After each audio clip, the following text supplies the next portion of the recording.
and downs. I wanna see how the world turns round. Let's go adventure in the deep blue sea. Home is with you wherever that may be. Home is with you wherever that may be.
Now that we've arrived here, I would not change a thing.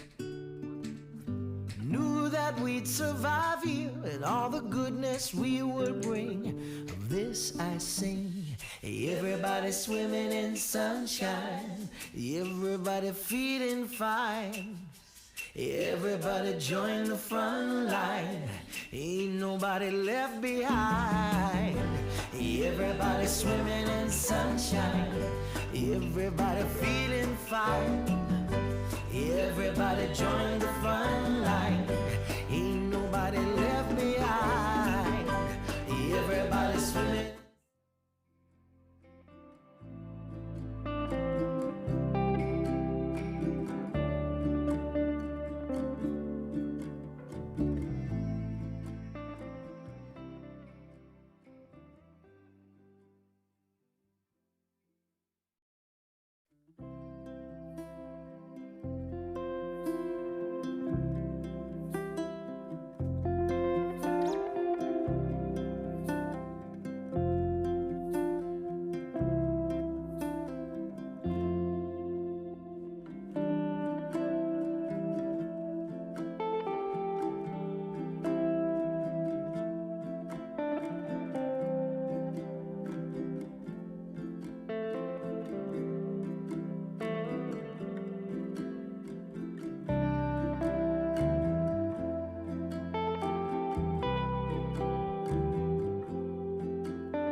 Taking the good with the ups and downs. I wanna see how the world turns round. Let's go adventure in the deep blue sea. Home is with you wherever that may be. Home is with you wherever that may be.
Now that we've arrived here, I would not change a thing. Knew that we'd survive here and all the goodness we would bring. Of this I sing. Everybody swimming in sunshine, everybody feeling fine. Everybody join the front line, ain't nobody left behind. Everybody swimming in sunshine, everybody feeling fine. Everybody join the front line, ain't nobody left behind. Everybody swimming.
Taking the good with the ups and downs.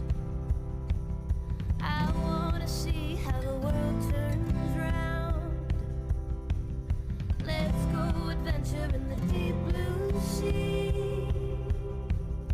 Home is with you wherever that may be. Home is with you wherever that may be.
Now that we've arrived here, I would not change a thing.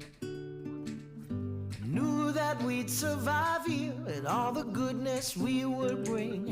Of this I sing. Everybody swimming in sunshine, everybody feeling fine. Everybody join the front line, ain't nobody left behind. Everybody swimming in sunshine, everybody feeling fine. Everybody join the front line, ain't nobody left behind. Everybody swimming.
adventure in the deep blue sea.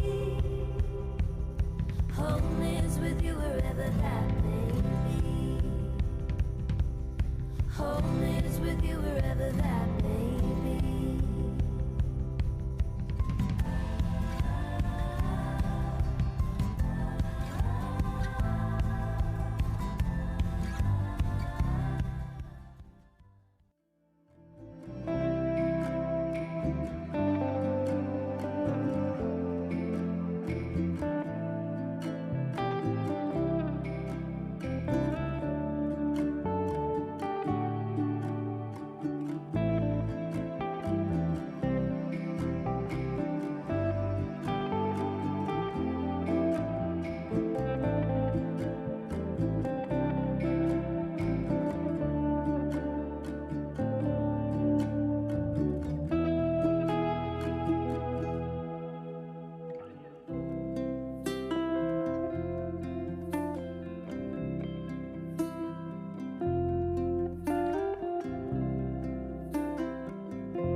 Now that we've arrived here, I would not change a thing.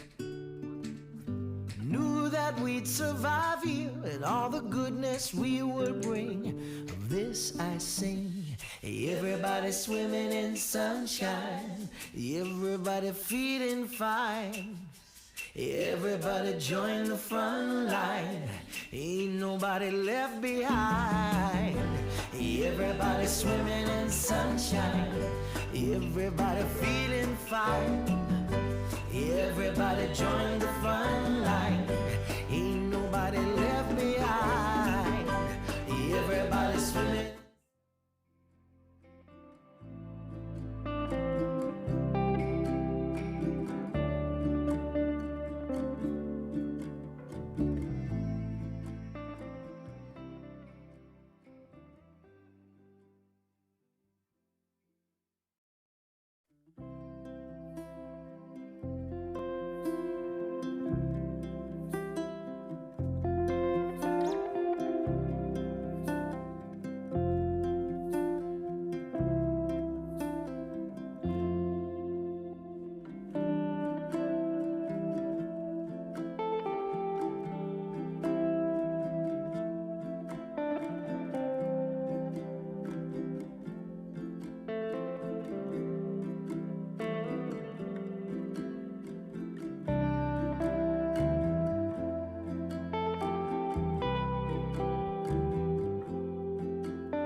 Taking the good with the ups and downs. I wanna see how the world turns round. Let's go adventure in the deep blue sea. Home is with you wherever that may be. Okay, good morning councillors, good morning officers. I'd like to open the committee meeting for the 20th of June 2023 and begin by acknowledgement to country and acknowledge the traditional custodians of the land in which we meet today, the Darumba people, and pay my respects to the elders past, present and emerging. Extend that respect to our neighbouring Aboriginal peoples within our local government area, the Gungaloo Nation people, the Barada, Cabelbarra and Yetamarala people. Also acknowledging the Torres Strait Islander peoples whose land are in the Torres Straits but who live and work on Aboriginal land. Right, good morning. We'll move straight on to apologies and leave of absence. We haven't received any notifications, so we'll leave Councillor Fisher's open at this point, unless we get a contact there, but he may be caught in traffic. So moving on to confirmation of the previous minutes from the meeting, Communities Committee meeting held on the 16th of May 23 be confirmed as true and accurate. Move Councillor Smith, seconder. Councillor Wickerson, put that. Those in favour? Those opposed? Motion is carried unanimously. Thank you, councillors. The declarations and interests and matters on the agenda. We have a number of declarations there. Firstly, Councillor Kirkland, would you like to inform the meeting? Thank you. Thank you, Mr Mayor. Yep, so I have a declarable conflict of interest in item 10.9. This is about the Stronger Places, Stronger People. It's a conflict of interest arising because I'm a founding non-executive member of the Shelter Collective Group and participated in the forming of the prospectus, also participated in the Every Child Central Queensland Connecting the Dots report, and also in the CFI Community Engagement report, as well as the CBCAC Mind Hive project. So all of those are mentioned in item 10.9. I'd like to ask councillors to determine, my colleagues to determine, pursuant to section 150 ES of the Local Government Act 2009, whether I might participate in the decision about the matter, including voting on the matter, or if I must leave the meeting to include any areas set aside for the public, stay away from the meeting whilst the eligible councillors discuss and vote on the matter. Mr Mayor, it is just receiving a report, so... Yeah, okay. Councillors, I'm happy to move Councillor Kirkland remain in the meeting. Seek a seconder. Seconder, Councillor Latcham. I'll put that. Those in favour? Those opposed? Motion is carried unanimously. Thank you, Councillor Kirkland. Councillor Mathers has the same declaration. Yeah, that's correct, Mr Mayor. Thank you very much, Mr Mayor. I have a declarable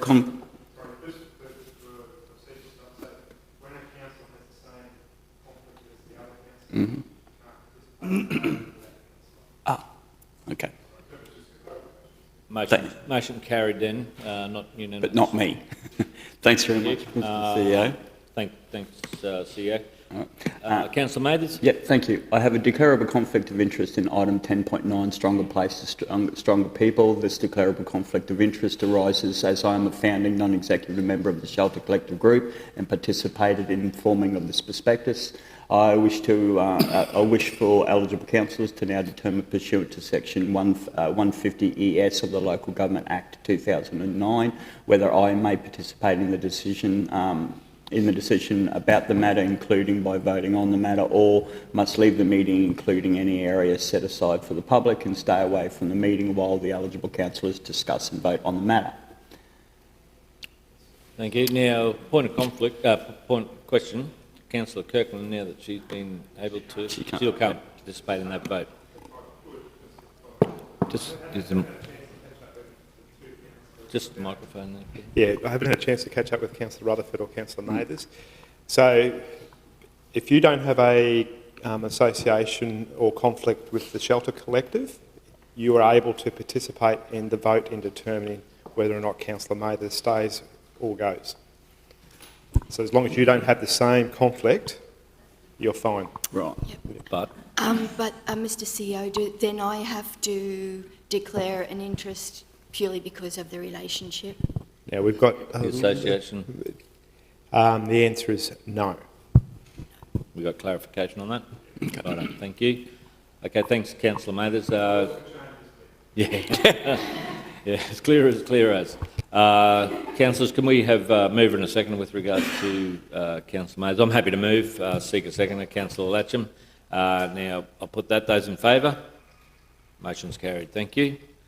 We got the right hands up that time. Thank you. So we'll move on to our agenda proper, which is item 10.1, the trustee lease for the permit to renew for the Mount Morgan Showgrounds.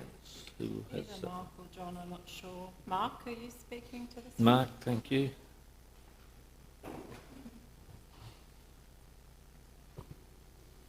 Good morning all. Yes, I am here seeking a resolution to commence the renewal of trustee leases and permit for the Mount Morgan Agricultural Show Society, which expires within the next 12 months, the Mount Morgan Rodeo Association, which has expired, and the 5th Light Horse Regiment Mount Morgan Troop, which also has expired. I would also seek authorisation that the CEO, through the Manager of Communities and Culture, is allowed to negotiate the terms and conditions of the agreements with the organisations I just mentioned. I would also like to point out, if you were looking, the attachment that I included in the report. If you were looking for lease space F, you may have had trouble finding it, and that's because it wasn't listed on that map. And so lease space F is actually located next to lease space A.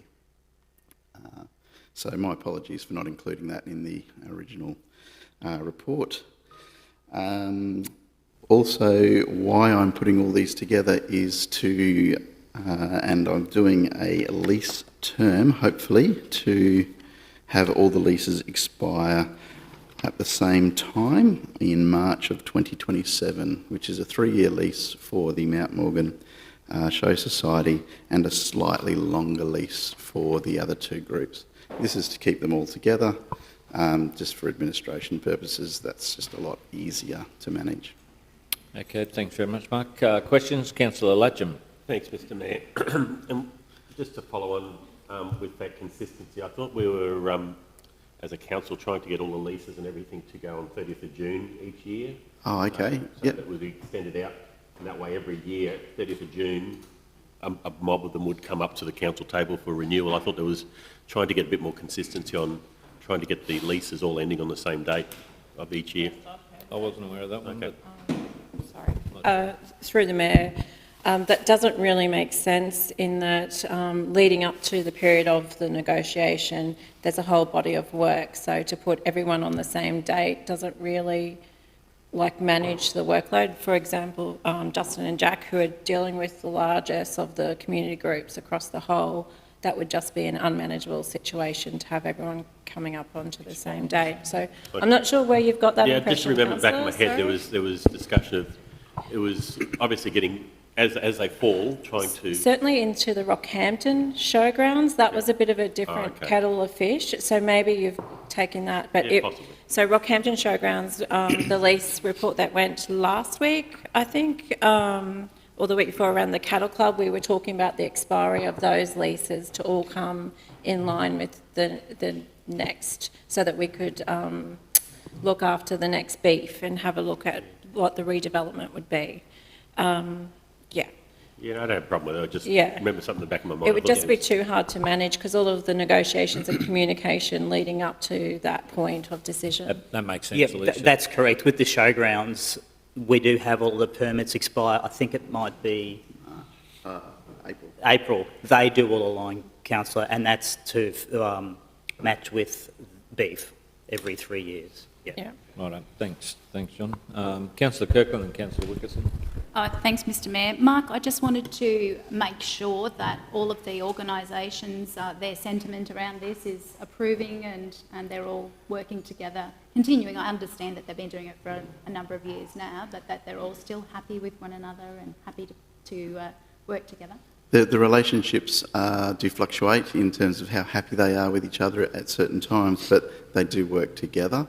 I know they share equipment amongst the groups there, and yeah, they... Thanks, Mark. Councillor Wickerson. Thanks, Mr Mayor. Through you to Mark. Just a quick question. Have the three organisations in question been engaged so that they'll understand why the timing of the leases isn't... Yeah, I've spoken directly with all three leaseholders. Yeah, they all understand. Yeah. Okay, thank you. Okay, thanks, Mark. Thanks, councillors. That brings the end of questions. Could I have a mover and a seconder with the officer's recommendation there? Move Councillor Rutherford, second Councillor Smith.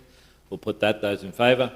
Those opposed? Motion's carried unanimously. Thank you, councillors. Or carried, sorry. Councillor Fisher didn't vote on that one, so we'll just motion carried.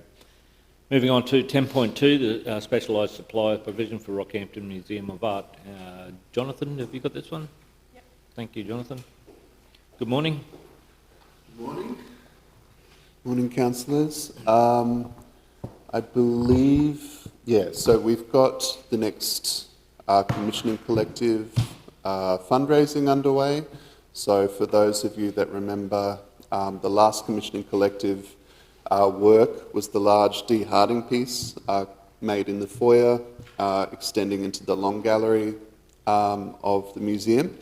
So we're working with, oh, this may be the wrong one. Yeah, sorry. We've got just a few images of Sally's work. So Sally Smart is the new artist that we've engaged for the next commissioning collective. Yeah. No? Maybe we didn't.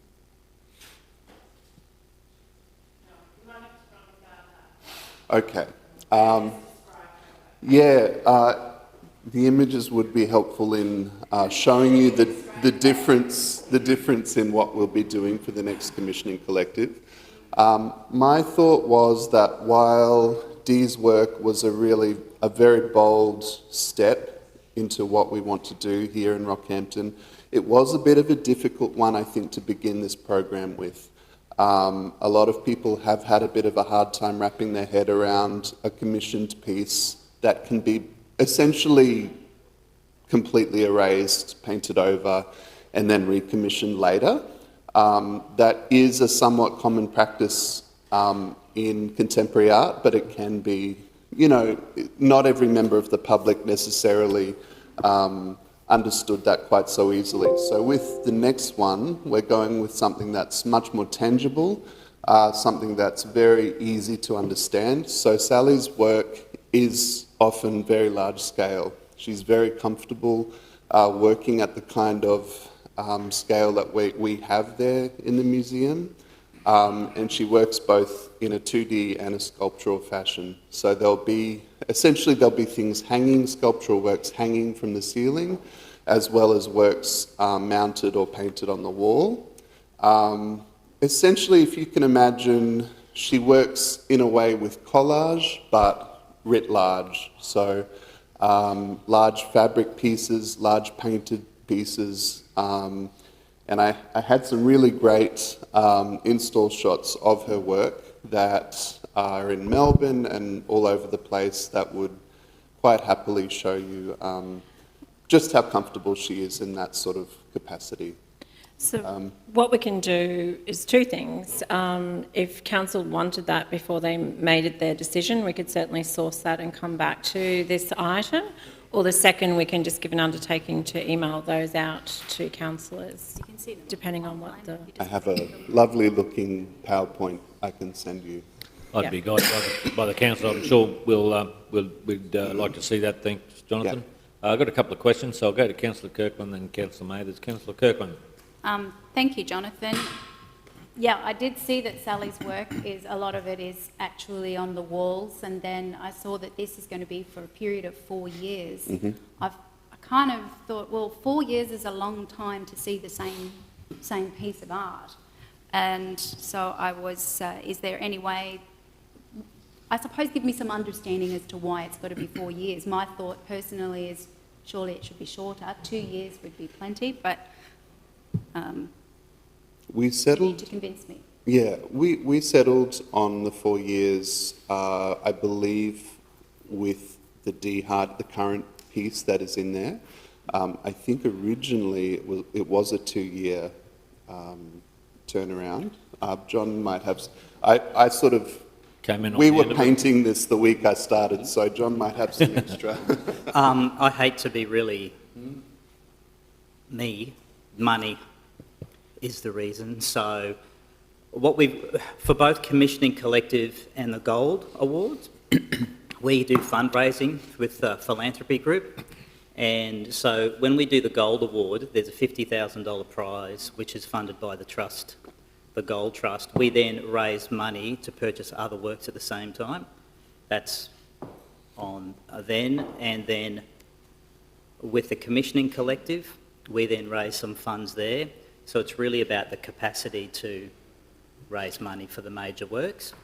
There may be an opportunity, I think, potentially for us to accelerate the turnover of what we put on the walls from a Commissioning Collective perspective, but that really will come down to funding capacity.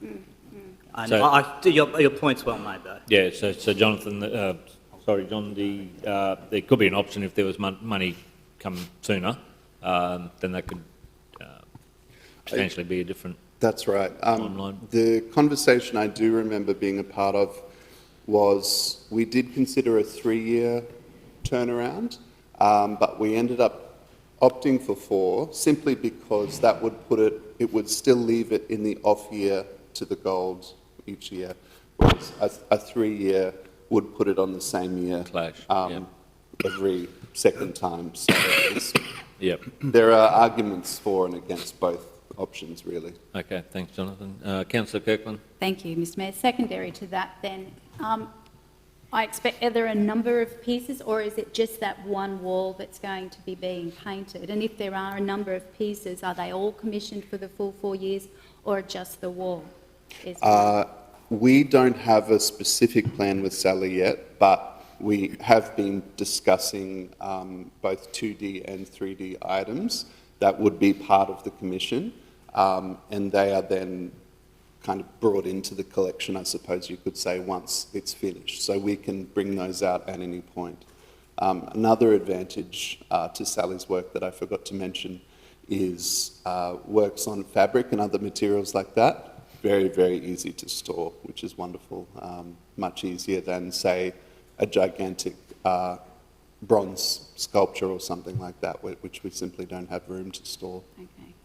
Just my final question, if I might, Mr Mayor, thank you. My final question is more of a general question about the council table and how much sway or input they actually do have with these installations. Is it more up to the Philanthropy Board and yourself, Jonathan, and basically you just come for our tick of approval?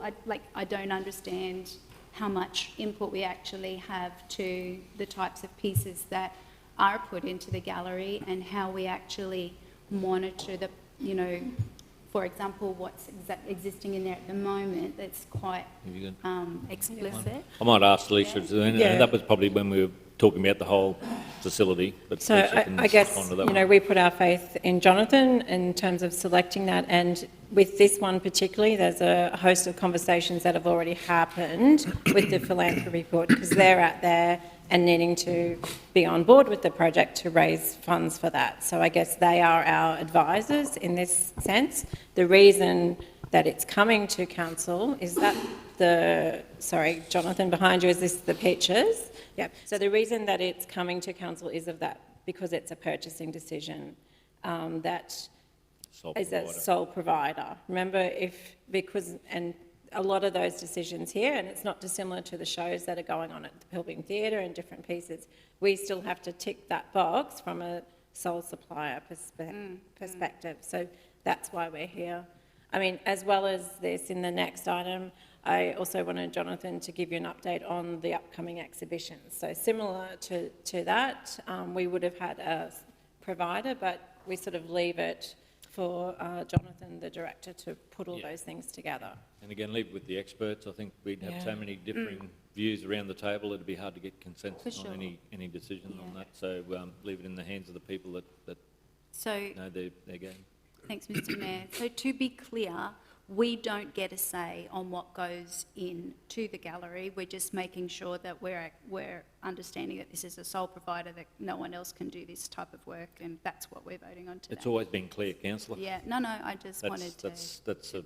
Just that we've had feedback from, and I want to make sure that when I'm talking to the public that I've got it right, that council don't decide what goes in there.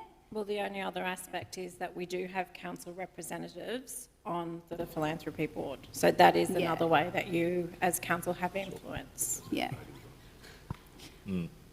Jonathan? Yep. Just, excuse me, thank you, through the chair.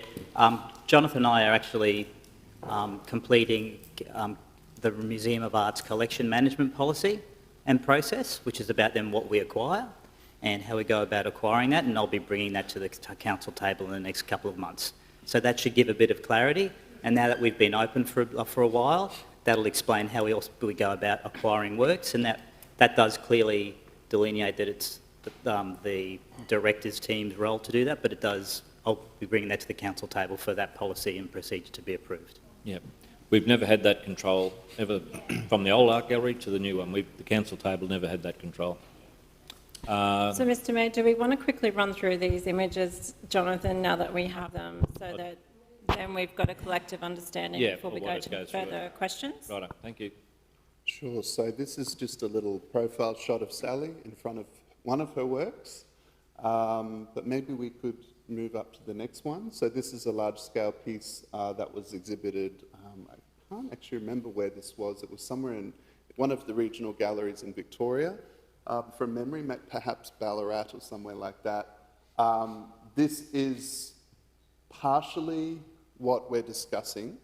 So this is actually a hanging piece and probably about 3 metres high. So not quite at the scale that we will be working with Sally. But you get a good sense here of both the two-dimensional behind and the more three-dimensional forms that hang a little bit closer. So you get kind of almost a theatre or you've got this sort of theatrical curtain and then the figures ahead. Maybe we could move up to the next one. So here's another such piece, hanging piece, a little bit larger.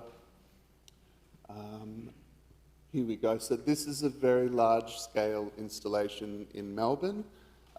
This incorporates both sculptural elements, 2D elements, and projection elements. So this is getting closer to the sort of scale we'll be working with Sally to accommodate in the gallery space. You'll remember, of course, that it's essentially 3 stories high, which is right about the same height as that, but we'll be working a little bit longer. So you start to see here just what she is actually capable of and why I think she's such a perfect choice for our gallery space. And here's another. So this perhaps, and the last slide perhaps, summarise best what we're looking at with Sally. So you can see what she does in here with that. As I was saying, if you can think of it in terms of large-scale fabric collage, so each piece of fabric and paper is cut out, and that can be easily mounted, dismantled, put up again later. So I'm very, very excited to be working with Sally. I think, that's it, I think, image-wise? That's it. Yeah. So the artwork will be retained. That's right. After the display. Thanks, Jonathan. Yeah, I've got a number of questions, so I'll go around. Councillor Latcham, the second, and Councillor Mathers and Councillor Wickerson. Thank you, Mr Mayor. Questions through to Jonathan. We've got a couple of questions. Firstly, just to understand, this will go over or replace the de-harding? That's correct, yes. Wall, so will that just get painted over and this will just... The de-harding, I believe, will be painted over or sanded or however that process happens. I believe what was planned when that work was being created was also almost an architectural blueprint on the work so that it can be rehung, so to speak, at a later date. So even though the work itself does sort of get erased, it still is incorporated into the collection as such. So my next question then, Mr Mayor, is did Council receive, the part of that deal was to receive a smaller version of it? Have we received that yet? I don't believe so, but I'll need to look into that. I will look into that. This was being installed the week I began, so I'm very sorry if I'm a bit fuzzy on some of those early details. We were meant to get a small copy to go with it. So yeah, it was... Painted again. Sorry, through the chair, it was not the works, it was the manual or the guide to create those works, which was the actual piece that goes into the collection. That's from my recollection of it. Yeah, we did a whole report to council on that one.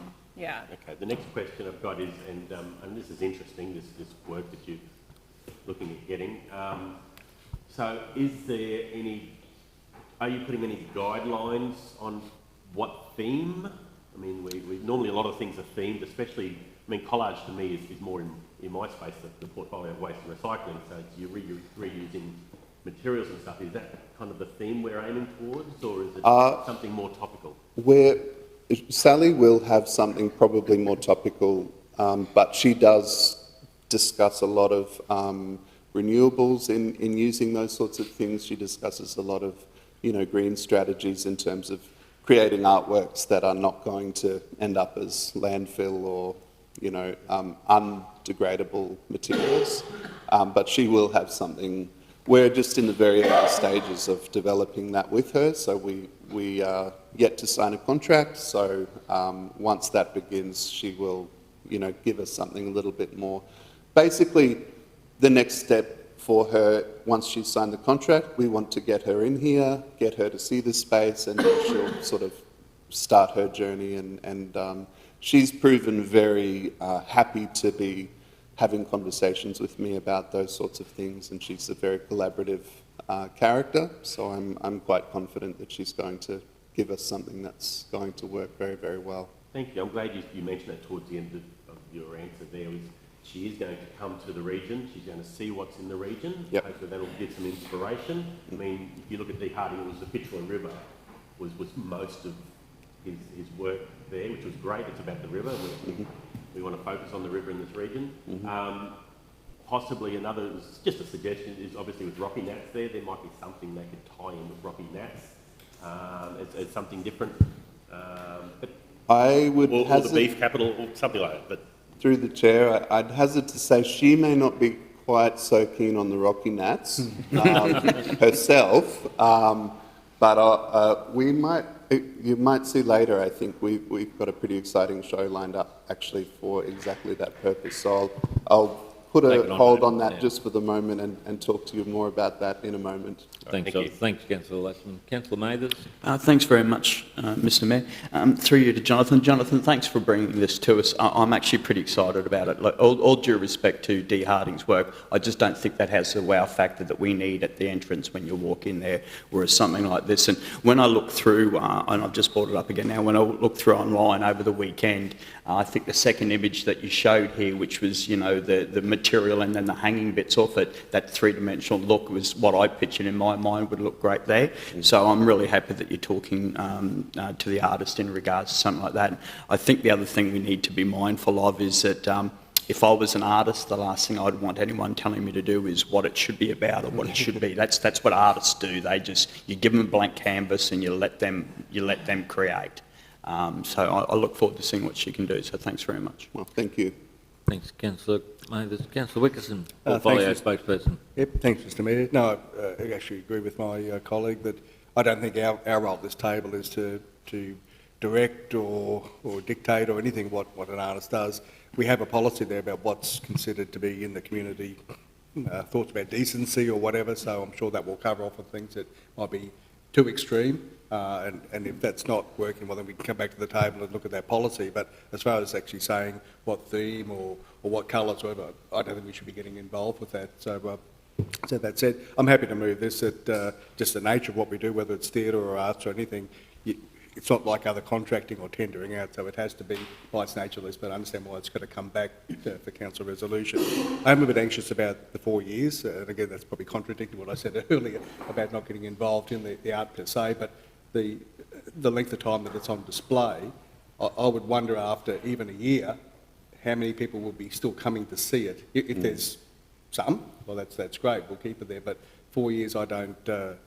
I'm trying to think in the theatre world, if there was a Broadway production or something that was spectacular, everyone kept coming to it, well, yes, you may run a season for 4 years, but for artwork on the wall, I just wonder whether it might get a bit staid after a while. I'm pleased that it's able to be taken down and stored carefully, so maybe if it's our possession, we buy the thing, so it can go into storage and brought out again, a bit like our own collections. We don't have them on the wall for 4 years, and I think there's other reasons around conservation too, that 4 years even though the building is very controlled with humidity and light and whatever, I think 4 years continuous display may have some impact on that too, but that's only a minor part. I just worry about the freshness of it, but that's only an opinion. Thank you. Again, Councillor Latcham's point about the renewable or recycled product is good. Prudent that we need to understand what that'd be, and I'm sure you'll inform the table of that material or goods going forward in that space. I'll go to Councillor Smith, then back to Councillor Latcham. Councillor Smith. Yeah, thanks, Mr Mayor. Probably just a comment and a question.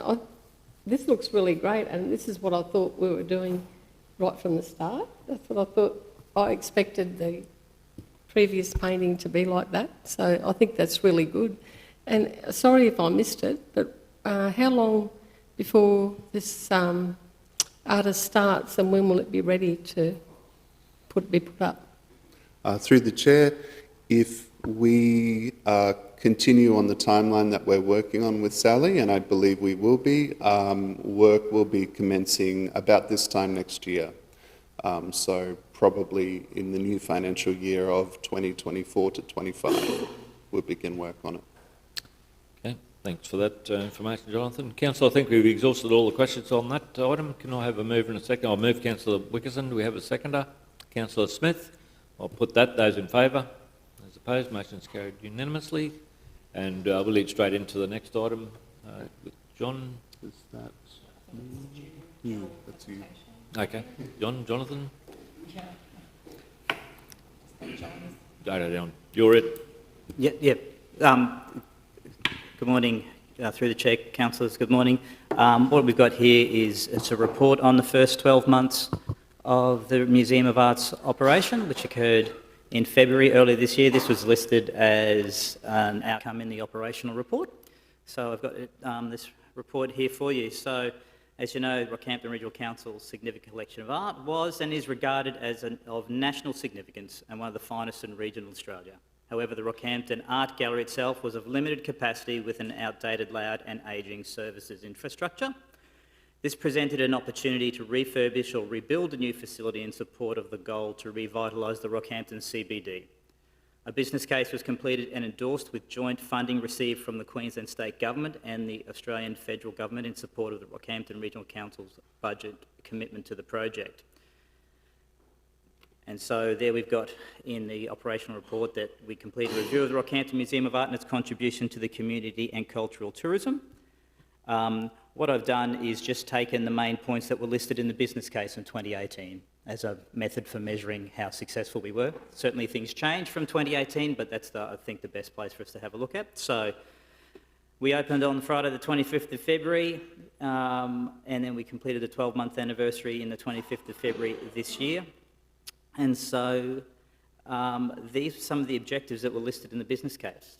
Optimising the collection's programming and visitor experience, the goal of tripling the proportion of the collection able to be exhibited. So you can see here, we certainly more than tripled the exhibition space. The programming in space just met the tripling space, and as with every cultural venue, the collection store almost met that. We always dedicate more space to putting the event on, the shows on, than we do for the equipment space, but overall we've certainly tripled the space of the venue. In that time period, we've done that 12-month time period, we did 22 exhibitions open to the public. 4 exhibitions have had all works solely from our collection. 307 of the 530 artworks exhibited in the first 12 months have come from the collection, so a total of 58% of the works. So we're keeping our works on display while bringing touring exhibitions in. It's also worth noting that because of the new facilities, we've been able to make 12 artworks from the Rockhampton Museum of Art collection have been loaned to the National Gallery of Australia in Canberra. My favourite piece wasn't available for the opening because it was at the National Gallery.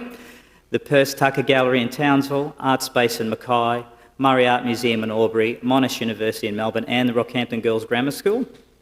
We also loaned works from our collection to Archie 100, which is the 100th anniversary collection, touring collection of the Archibald Prize, and that travelled to Geelong, Cairns, Gallery of South Australia, Queen Victoria Museum and Gallery of Launceston and Bathurst Regional Gallery. We launched a membership program, which we saw 501 members join in the first year.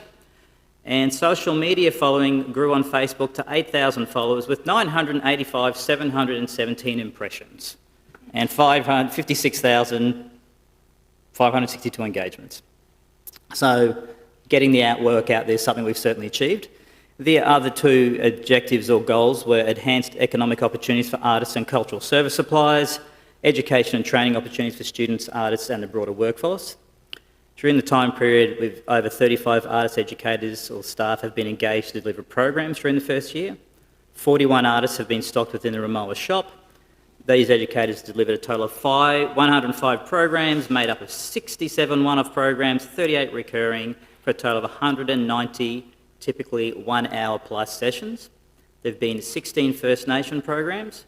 We've had 1,700 attendees at these programs for 3,581 ticketed attendances. That does not include attendance at free programs. Students' attendance tours total 1,180, so that's 1,180 school-age children have toured the museum. And during the period of in the first 12 months, the Museum of Art has spent $1,338,000 to deliver economic opportunities for artists and cultural services to the community. We had a quite ambitious target of increased visitation from 51,000 to 90,000, and we achieved that in the first 12 months. So we'll have to work hard to maintain that because, you know, we've got the excitement of the opening, so we've just got to keep making sure that we've got engaging programs and interesting things coming through the site. Increased tourism expenditure of $244.7 million. And enhance full-time jobs across the 15-year construction period. While at the moment we're not able to measure that, I have listed our attendances by postcode. So of the 100% of people that attend the Museum of Art, 30% have come from outside our local government region. As we go about programming and settling into the building and programming more works, and hopefully works that support our other activities, this will continue. Another listed goal is active contribution to the revitalisation of the CBD. So it can be reasonably assumed that all of those 90,000 attendants plus actually visited the CBD and hopefully made their way through. The idea of having that East Street link at the back of the Museum of Art is hopefully to encourage people to walk through into our traditional Main Street area in East Street. Ramar actively participates in and programs complementary activations and exhibitions for CBD events. As you saw last Riverfest, we had Gaia, the giant globe world installation hanging off the front of the building, and we conducted laneway activities for Riverfest 22. Rockhampton Museum of Art is supporting Riverfest 23 with some activation and complementary programming for the River Festival. And we're also, and Jonathan will give us a bit of an update in a moment, planning specific exhibitions to support Rocky Nats 24 and Beef 24. So there you go. That's a bit of a quick summary of the first 12 months of the operation of the Museum of Art. Thank you. Thanks very much, Jonathan. Alicia? Yeah, just to add, thank you, Mr. Chair, just to add to that is that it was a specific operational plan action that we actually review in hindsight, you know, how we went 12 months on. So I think it's a good report and it does actually tick that or show that we've actually achieved what we set out to achieve. So, but happy to take any questions. Thanks, Alicia.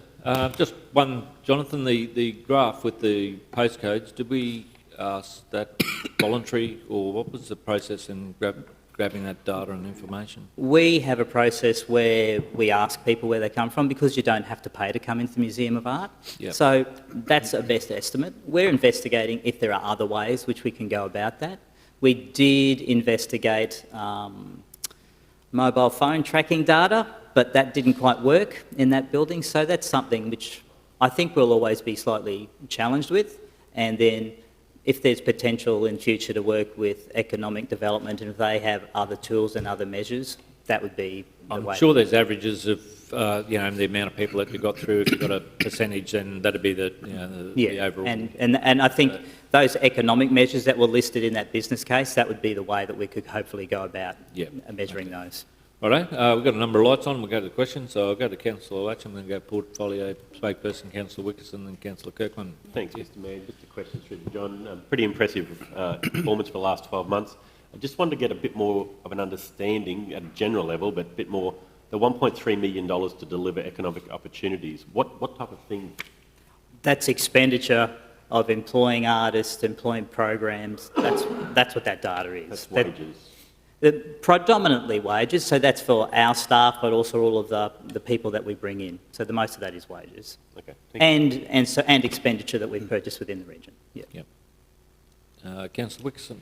Thanks, Mr. Mayor. Just really a comment through you, just to commend not only the report, but the work from Alicia to John, and particularly Jonathan, the Director, but also all the staff that work down there, all do an amazing job to bring these programs to the region. We talk about the livability of the region. I think that even come up yesterday when we met with, of all people, these diesel fitters and that at Hastings, talked about the livability of the city. So That includes culture and sport and everything else that we do.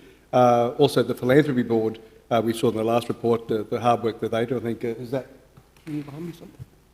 No, he wasn't. Zach Garvin's on that as well, and we push to get some support from the community backing for these programs.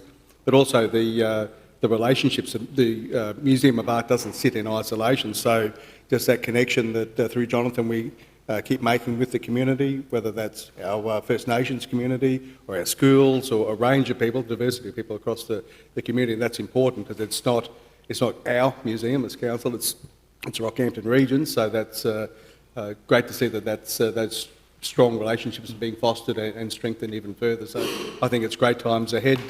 As you said, John, and in the report, the more than doubling of the attendances of it, and there will be a bit of that new excitement around it, but I'm sure with hard work that we'll maintain that, and people coming to the region, they not only go into the CBD, but they hopefully stay in the region a bit more time and then have to stay somewhere and eat something. And we've got a range of things from botanic gardens and zoos and a range of other things to keep them here. So the more we can do that, the better for our economic development. So this is a fantastic achievement, and congratulations on the first year of service. Thanks, Councillor Wickerson. Councillor Rutherford. Thanks, Mr Mayor. I was just a little bit curious about the loan to the Rocky Girls Grammar School and how that came about. I would have thought that our artwork, I'm hoping that it's safe and secure in transit, no matter where it goes, that it's safe and secure to where it's being stored, and what the rules are around who actually gets to loan our artwork. Yeah, Jonathan, I'll get Jonathan to talk to the detail, but I can assure you that all of our artwork is transported and cared for in an appropriate manner for the nature of the work that it is. Through the Chair, in terms of those sorts of loans, each loan request we get, we go through on a case-by-case basis. There are certain items that are a little bit more durable or happy to be, say, exhibited in just an air-conditioned space, like this one, for example, whereas there are others that we wouldn't be so happy to loan to a space that wasn't climate controlled. So, you know, a piece of pottery is very durable in terms of climate control, whereas an oil painting, as compared to an acrylic or something like that, is a lot more vulnerable. So we are very cautious, and there are certain things that many things actually that we won't lend to an institution that doesn't have appropriate climate control. So it's very much a case-by-case basis. Yeah. Thanks, Councillor Rutherford. Again, I'd echo Councillor Wickerson's comments, and you know, the theme around the activation of the CBD has been the big thing that has happened through this facility. I have so many people that comment what a wonderful and fantastic facility it is, and such an asset for the region. It's great to see the staff passionate about the work that they do in that space. So I think it's great things going forward for the Rockhampton Museum of Art, and the people that work there are really the forefront when we're meeting those visitors or our locals and explaining some of the work that's there. So a number of tours that I've been through with visiting dignitaries have really, their comments have been so overwhelming. It's really a pleasure to be able to hear those comments coming back. So again, congratulations to everyone involved. I've got a couple more lights on, so I'll go to some more questions. So Councillor Smith and then Councillor Mathers. Councillor Smith. Yeah, Mr Mayor, just a comment and a question probably. Look, I think it was a tough journey to get where we got to building it in the first place, but I think it's something that we can be really, really proud of. And I think I was really proud of it when we were showing it to Gladstone regional councillors, and now they want one. But my question is, how do we get the people that say, oh, I don't go to an art gallery and it was a waste of money, probably rural people, how do we get them to come and have a look? I always say to people, just have a look. Just leave your mind open and have a look and see what you think. It's free, so take your whole family And I know... Probably about exhibitions that, Yeah, probably yeah. about those exhibitions that they have an interest in. So it may be a rural theme or something there that does it, or it may be something as quirky as the Mad Max or motorsports or something like that, or wrestling. It's not everyone's cup of tea, but there's parts of the community that have that interest. Yeah, through the chair. That's what we've essentially charged Jonathan with the challenge of, and that wrestling was a good example. There was a good number of people that had never set foot inside of an art gallery, and they were amazed. And the merging of the two crowds was just very impressive, I thought, to bring that event together. But yeah, that's what we've charged Jonathan with, and I think. We were also going to ask Jonathan just to run through the upcoming exhibitions. That gives you an idea of the variety and programming that we've got planned ahead as well. Okay, we'll go to a few more questions, then we'll ask Jonathan to present that. So, Councillor Mathers and then Deputy Mayor Councillor Fisher. Thanks very much, Mr Mayor. Just through you to Jonathan, if that's okay. Jonathan, I know John gave us the numbers on school-aged children, but are we seeing a regular appearance of school tours coming through? Are the schools actually bringing the children through? Through the chair, yeah, we've been getting some really, really great school visits. A big chunk of those numbers are thanks to those school visits. We'll have a bus and 30 to 50 kids will come out, and it's terrific. The whole energy just changes in the place suddenly. You can hear people, chatting and discussing things and laughing, and it's quite wonderful. I thought I'd just mention too, we've managed to get some great partnership money for the next 3 years, and one of the things we'll be doing with that money is actually creating a bit of a bus, we're calling it the bus bursary. So basically, we'll be budgeting for 10 bus trips for schools that are not immediately accessible to us to bus in their kids for a day visit, workshops, activities. So we'll be doing that 10 times a year for the next 3 years, and there'll be scope to actually increase that after that trial period. So we're very excited about that. So we'll be able to get the kids at Banana or the kids out at, wherever. Like, we really want to try and get the schools in that they can't just hop and skip and jump over here and have that visit. So we're very excited about that. Yeah. Mr Mayor, Jonathan, that's fantastic. The thoughts behind that for me is, if we get the kids in, if the schools bring them, they go home, tell the parents about it, and then the parents come and bring the rest of the family in. That's how it goes. And it also, opens up the world of art to some kids that may not see it, so that's really good. The other comment I just wanted to make, Mr Mayor, and Jonathan, you'll probably talk about it in your next presentation in regards to what's coming forward, but I just want to say, from what I've been seeing down there, you're doing a fantastic job. I just want to keep in mind that we need to continue to be flexible when we have those events down on the riverbank, Rocky Nats, Riverfest, all that. If we can make sure that we incorporate the art gallery into those events to theme them somehow, so that people can go in there and that can be part of the events. And I think it's really important. So good job. Thank you. Thanks, Councillor Mathers. Councillor Fisher. Yeah, thank you, Mr Mayor.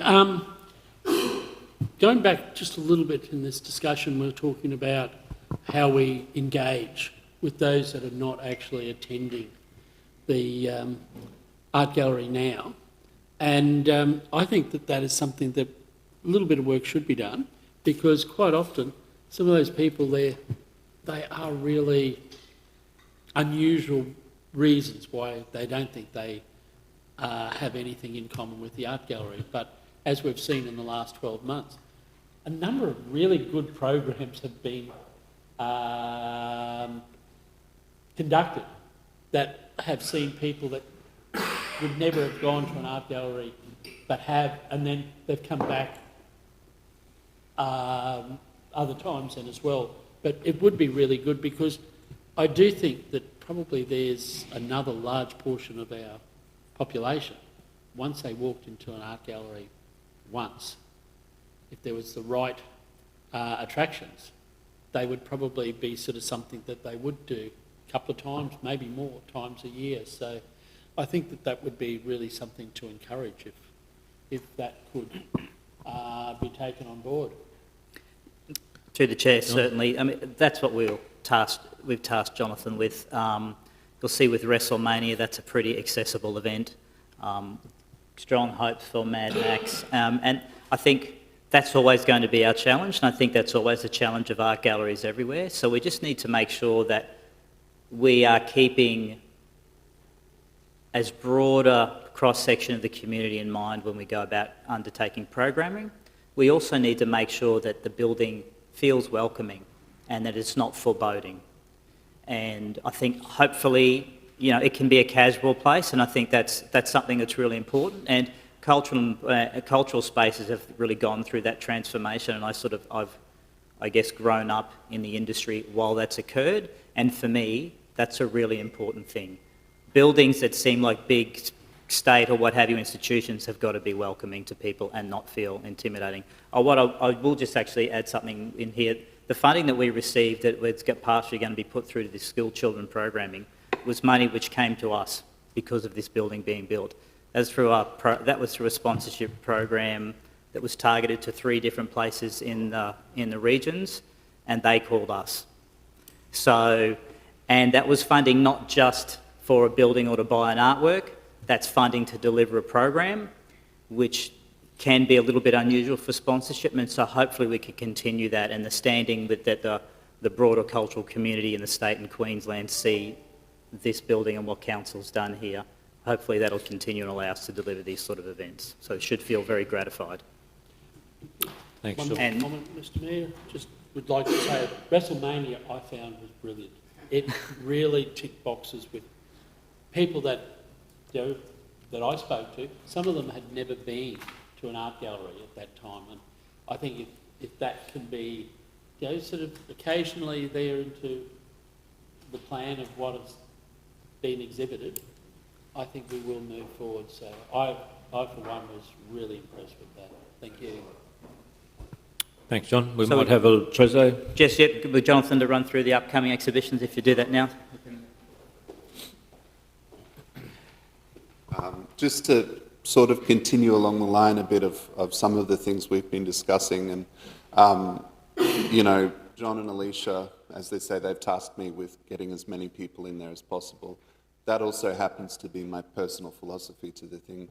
I really want to make sure that we have at least one experience at any given time. You can just walk in off the street, not know what's going on, and you'll enjoy at least one exhibition, hopefully all of them. But if we can get that sort of surprise, that expectation of being greeted and surprised when people come in, that's what we're really after. So our breadth of programming is very, very important. So yeah, just running through the immediate financial year, which we're just about to jump into, and the programming for it. So we've got a very, very exciting exhibition of contemporary Indigenous fashion called Pinpi. It's been touring for about 3 years now, maybe 4. It was curated by Bendigo Gallery, but we're actually getting it. It's been to, I believe, Malaysia and France, Paris, with the iterations before us. So we're actually getting this just in time for it to then go home to Bendigo, and that's that. So I'm very excited to sort of have one last stop in Australia before it's put to bed, because this will actually give a lot of people who missed it the first time around an opportunity to see it. And this will be launching at Riverfest, and I think it's going to be a really exciting exhibition.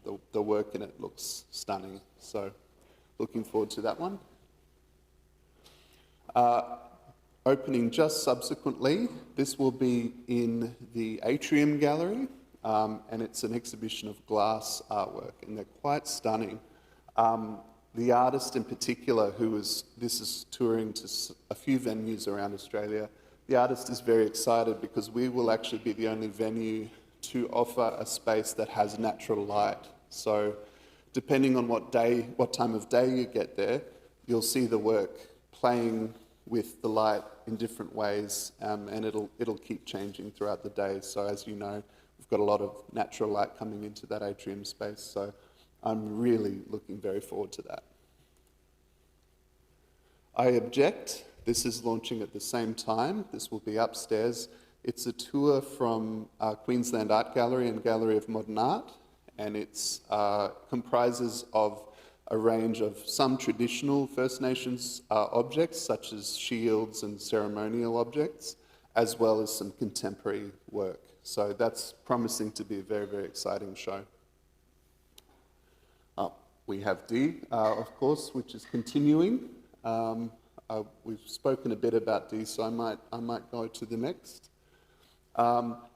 This exhibition of artist books will be happening in the little gallery upstairs on the way to the deck, the vitrine gallery. So Cherie is a very prolific artist book and printmaker. So this will be a very intimate show, similar to the one that's in there now, in that it will be very paper-based, very object-based in that vitrine space. So looking forward to that. Jenna Lee, same space again in the next slot. We don't have a title yet, okay. Jenna is both a printmaker and a sculptor, so this will be probably a little bit more three-dimensional than what we see in there with more objects, but I'm quite looking forward to that. Jenna is, I believe, Mackay-based from memory. Our next collection focus exhibition will be with Bill Yaxley, so I'm sure many of you will know Bill as he's a long-term resident of CQ. So this will be a really special show. We will be bringing out all of our collection pieces of Bill's, so there's quite a number in there, being a local artist. He'll also be lending us some new works, and he will be choosing some collection items as well for an exhibition of people who have had a big influence on him, or friends, or people that have had some sort of an impact upon him. So we're looking very forward to that exhibition. We have the Baton Award, so this will be launching the same night as Bill's exhibition. So the Baton Award is our Central Queensland only artist award. So we're looking very forward to that. I believe entries opened yesterday. So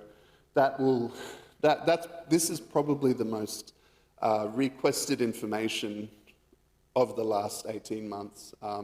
People have been very eager for the Baton to come back, and they can't wait, because I think usually it's a biennial prize, and we've had, with COVID and the building being, it's been delayed to about 5 years, I believe. So they're looking really, really forward to this. So that'll be great.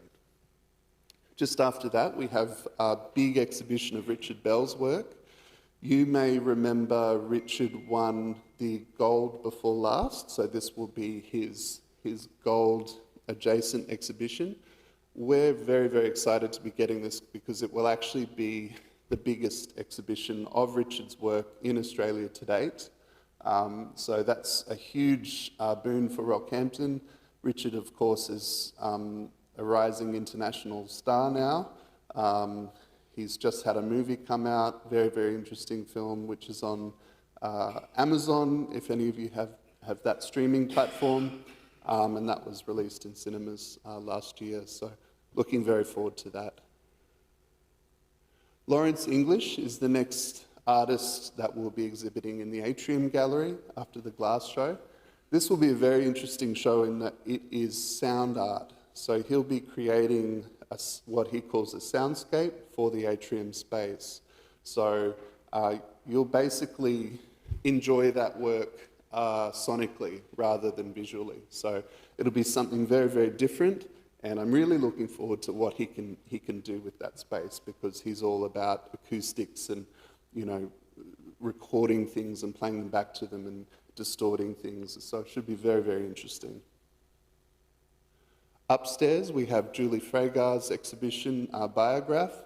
This is a tour that I actually curated a few years ago. We'll be getting this will be the last stop for this. It's actually currently at the Tweed Regional Gallery, and this is just an absolutely stunning exhibition. In my humble opinion, she's the best painter we have today. There's no one better in my opinion, and there's about 80 works of hers, so it's an absolutely stunning show. if I do say so myself. Stephen Bird. This is an exhibition for the vitrine once again. So Stephen is one of Australia's leading ceramicists. Really fun, quirky work, very colourful, lots of shapes, and actually this is actually kind of a quiet piece for him. So that might give you an idea of just how much fun he often has with his ceramics. So we're looking forward to that. This is the exhibition I'm programming for to coincide with Rocky Nats next year. So it's an exhibition that is inspired by the Mad Max films. So we're really looking forward to that. That's a video, so it's maybe I should have had a big picture of the actual car or something. We do have two of the Mad Max cars that we're going to bring in, but it's going to be an awful lot of fun. A lot of artists that you would recognise, like Reg Mombassa and Sean Gladwell, people like that, as well as some newcomers as well that will be creating work, especially for the show. So I can't wait for that. I've been sort of thinking about this since I started, so it'll be kind of, as we said, another WrestleMania type exhibition that is really designed to bring people in who might not otherwise go in, have a good time, and then hopefully word of mouth will do the rest for us. Fernando de Campo is an exhibition that is planned. This exhibition will coincide with Beef next year. Now, this work is an old work, so it's not really, it's not going to look anything like this, but Fernando has been meeting with Beef, he's been meeting with certain industry representatives in and around Rockhampton, and that's helping his research with this project. So his project will be directly engaging with those people and that industry. So we don't have any images yet, but that's, he's been very, he grew up here, so he's very, very interested in doing something that is related to the Beef Week celebrations, so that'll be a lot of fun. The collection focus after that, so this is going to be a lot of fun. So we have, as you know, we have a number of artistic groups that live in the Walter Reed Centre. One of them is Capricornia Printmakers. So what we're doing with this is, as a new way of engaging with the collection, where we've invited the Capricornia Printmakers to basically curate a selection of collection pieces that they then respond to. And what we'll do is we'll have each work and their response hung side by side. So it'll be a really interesting and different way of engaging with the collection. So I believe we've got 14 of the printmakers that will be participating in this. So it's going to be a lot of fun. We have our Artist in Residence program, of course. That will continue. So we don't have the names yet of those people because we haven't put the call out yet, but there will be three to four of those in that financial year period as well.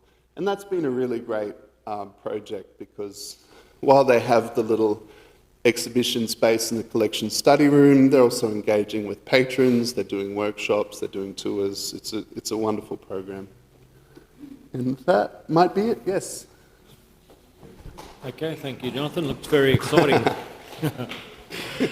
Righto, well, councillors, if we've exhausted the questions, we might seek a move. Councillor Wickerson, have a seconder. Councillor Mathers, I'll put that. Those in favour?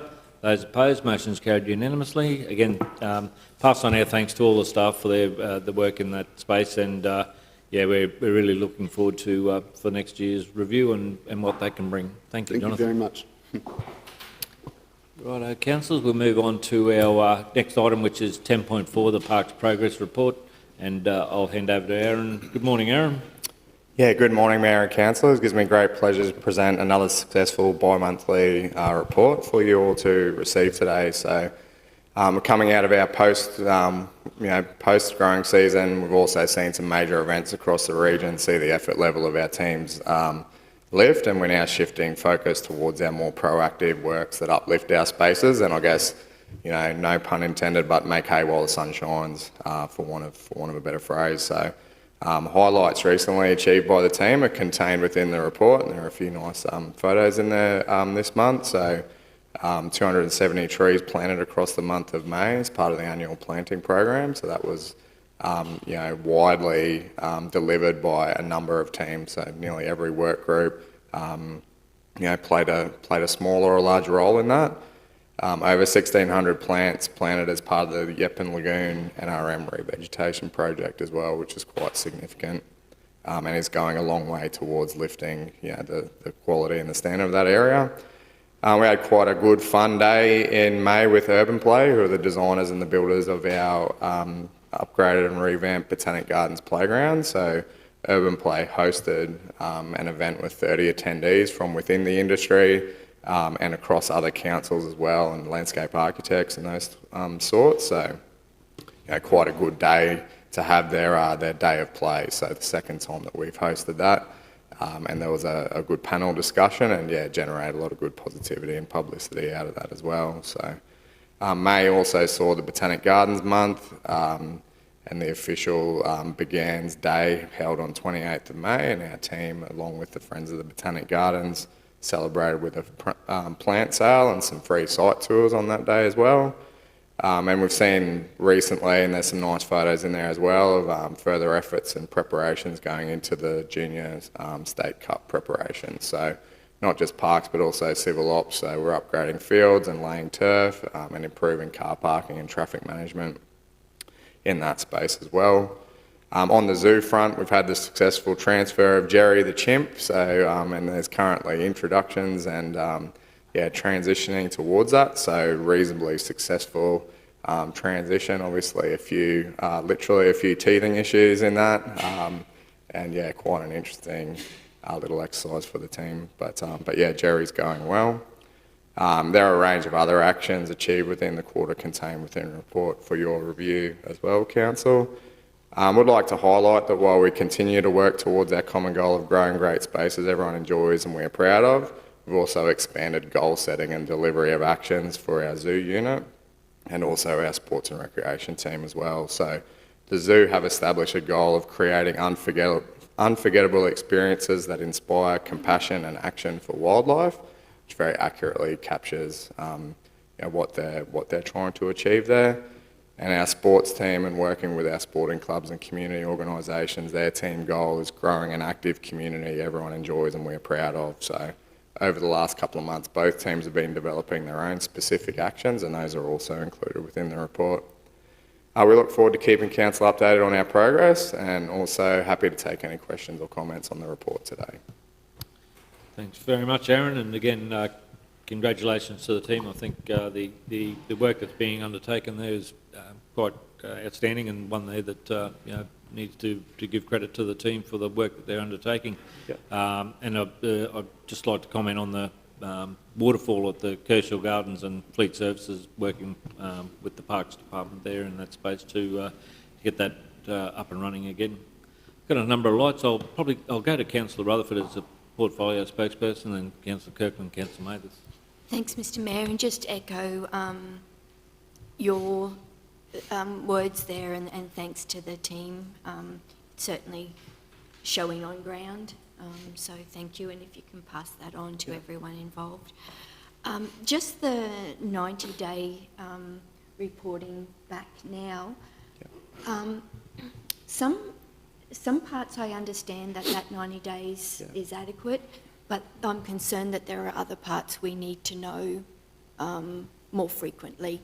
A 3-month period is a long period in a change of growing season for our mowing, and maybe even tree planting. So I'm wondering whether we can still make sure that we pick those vital roles out of the reports and give it to us on a more frequent rotation than 90 days.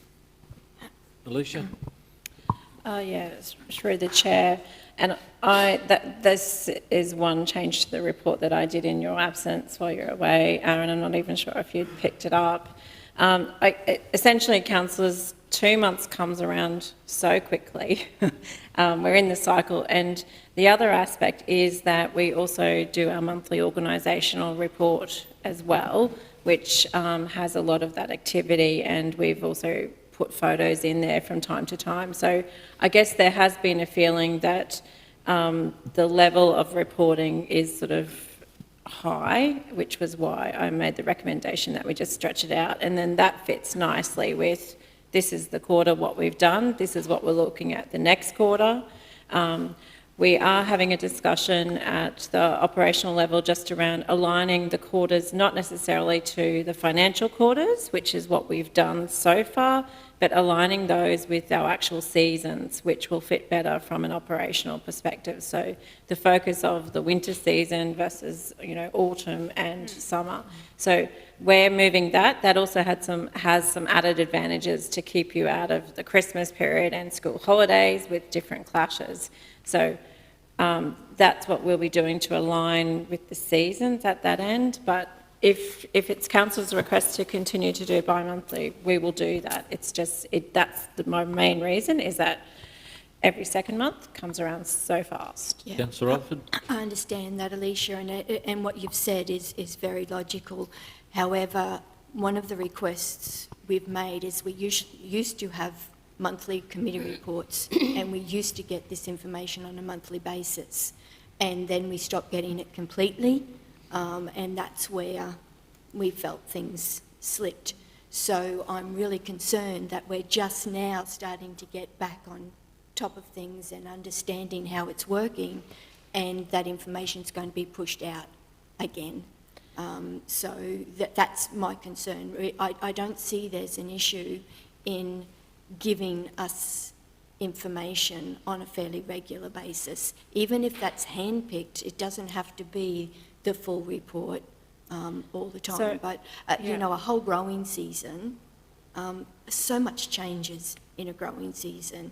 Yeah. So, I think it's really important that we kept on top of what's happening. So a lot of these highlights, Councillor, were in last month's monthly report. So they're already reported to you on a monthly basis in the organisational report. So that's the only difference, is that we consolidate all of the areas of council and put it into one report versus a special report here. There's a lot of extra information that is in here, which is around the operational sort of project or the way that we're working in terms of this continual improvement cycle that we're on. And we'll continue to, because that is our new way of working. This is what we're doing to lift the focus in parks. But all of the highlights and the other stuff is already happening in our monthly report anyway. Like, it already gets reported monthly. Because that organisational report, that was sort of put back for those very reasons that you have mentioned. Yeah. Yeah, I get that, but this is also the committee where this sort of sits for greater discussion. Thank you. Councillor Kirkland and Councillor Mathers. Thank you, Mr Mayor. I really just wanted to comment and say thank you so much to Alicia, to Aaron, to your entire team. There's been, and to you also, Councillor Rutherford, as this is your portfolio, that there has been a significant lift in observation across the region, and I'm sure that that's attributed to a number of things that you've been implementing, the program that you're using, the AI program that you're using, but also just building confidence and certainly recognising good work when it's done well across the team, as well as upskilling and training, all of those things, outstanding. I can't wait to see this continue to progress. Obviously doing it all on a skeleton team and limited budget and still delivering results. So well done, thank you, and please pass that on to all of your leaders, all of your team members, and well done.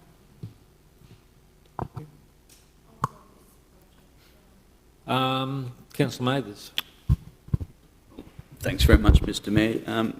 Yeah, look, I just want to say a very similar thing, Aaron, which was just, thanks very much for everything. I know it's been a hard slog for you and the team, and we're heading in the right direction, which is really good.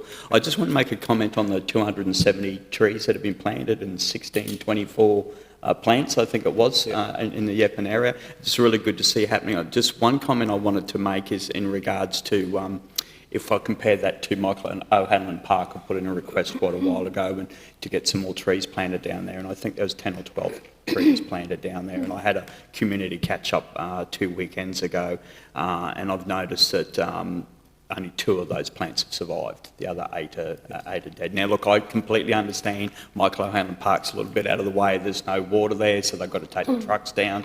It's expensive to do it, but I just think it's something we need to be mindful of. If we're spending the money in the first place to plant these trees, we need to make sure that we're putting something into place where the trees or the plants are going to survive as well. So, certainly. No, I'll take that on board. Thank you. Thank you.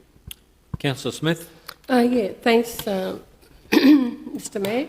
Yeah, the tree planting, especially along Gayville Gracemere Road, looks really good, Aaron. It's really nice, thank you. I just wondered if, and I haven't been to check lately, if we're inspecting Springers Lagoon a little bit more often, because a lot of people do walk down in that area. I think we got it mowed in, at Easter time it was overgrown, and I haven't checked since then, if we could keep an eye on that. And I know this isn't council, but I just wondered, do you have a contact in Main Roads? Because I put a complaint in about the untidiness of the new road from Yeppan to Gracemere. In the middle always looks horrible. They planted a special grass, and I was hoping it would be a grass that didn't grow very high, however it grows like this high. And I put in a complaint on the 29th of May.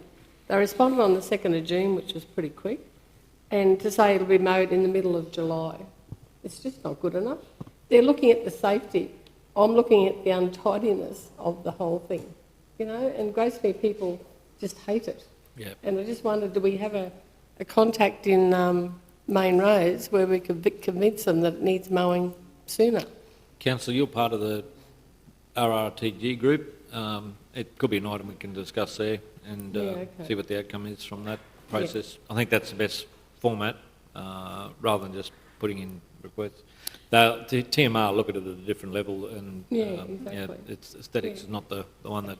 And I think the same as the consider. front entrance, the northern entrance at Parkhurst, it always looks untidy too. And I think that's not a good look for us, really. So, through the chair, we do have contact, and we have had a number of discussions around the presentation issues of the entrances to the city, and in particular the Gracemere Road, because of its continual issues. They played a fairly flat back in respect of that budgetary considerations. It's a scheduled mow, and they're not responsive in that it's a scheduled thing and it will happen when it's scheduled because of that budgetary considerations. Having said that, they are willing to work with us in terms of understanding our tree planting and our urban greening policy and different things. So following the policy approval that was done last month, we're sending that to them and sort of trying to get them on board in terms of this greening aspect of the city. But at the end of the day, they don't have the budget for the maintenance that is where we would like it to be, is the real reason.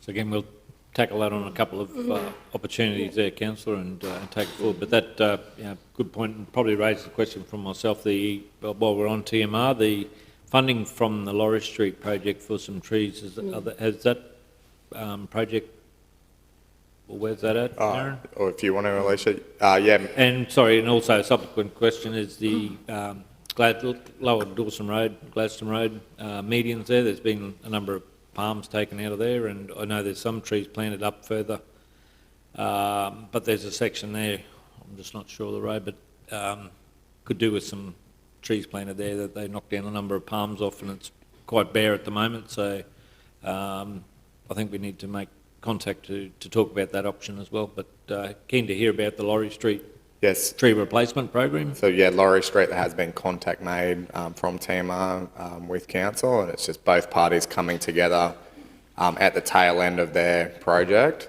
looking at the remaining funding that's available and doing some landscaping offset work. Yep. Whether that's actually within Laurie Street or in a nearby adjacent area, that's probably what needs to be, negotiated between both parties. So.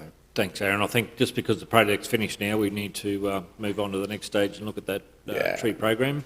I know that they have funding there, and what we could do. Yeah. But also that reminds me the Glenmore Road section as well. There was discussion around tree planting in that space as well, with the number of trees that were removed in that. There's a lot of work happening in the road network. Yep.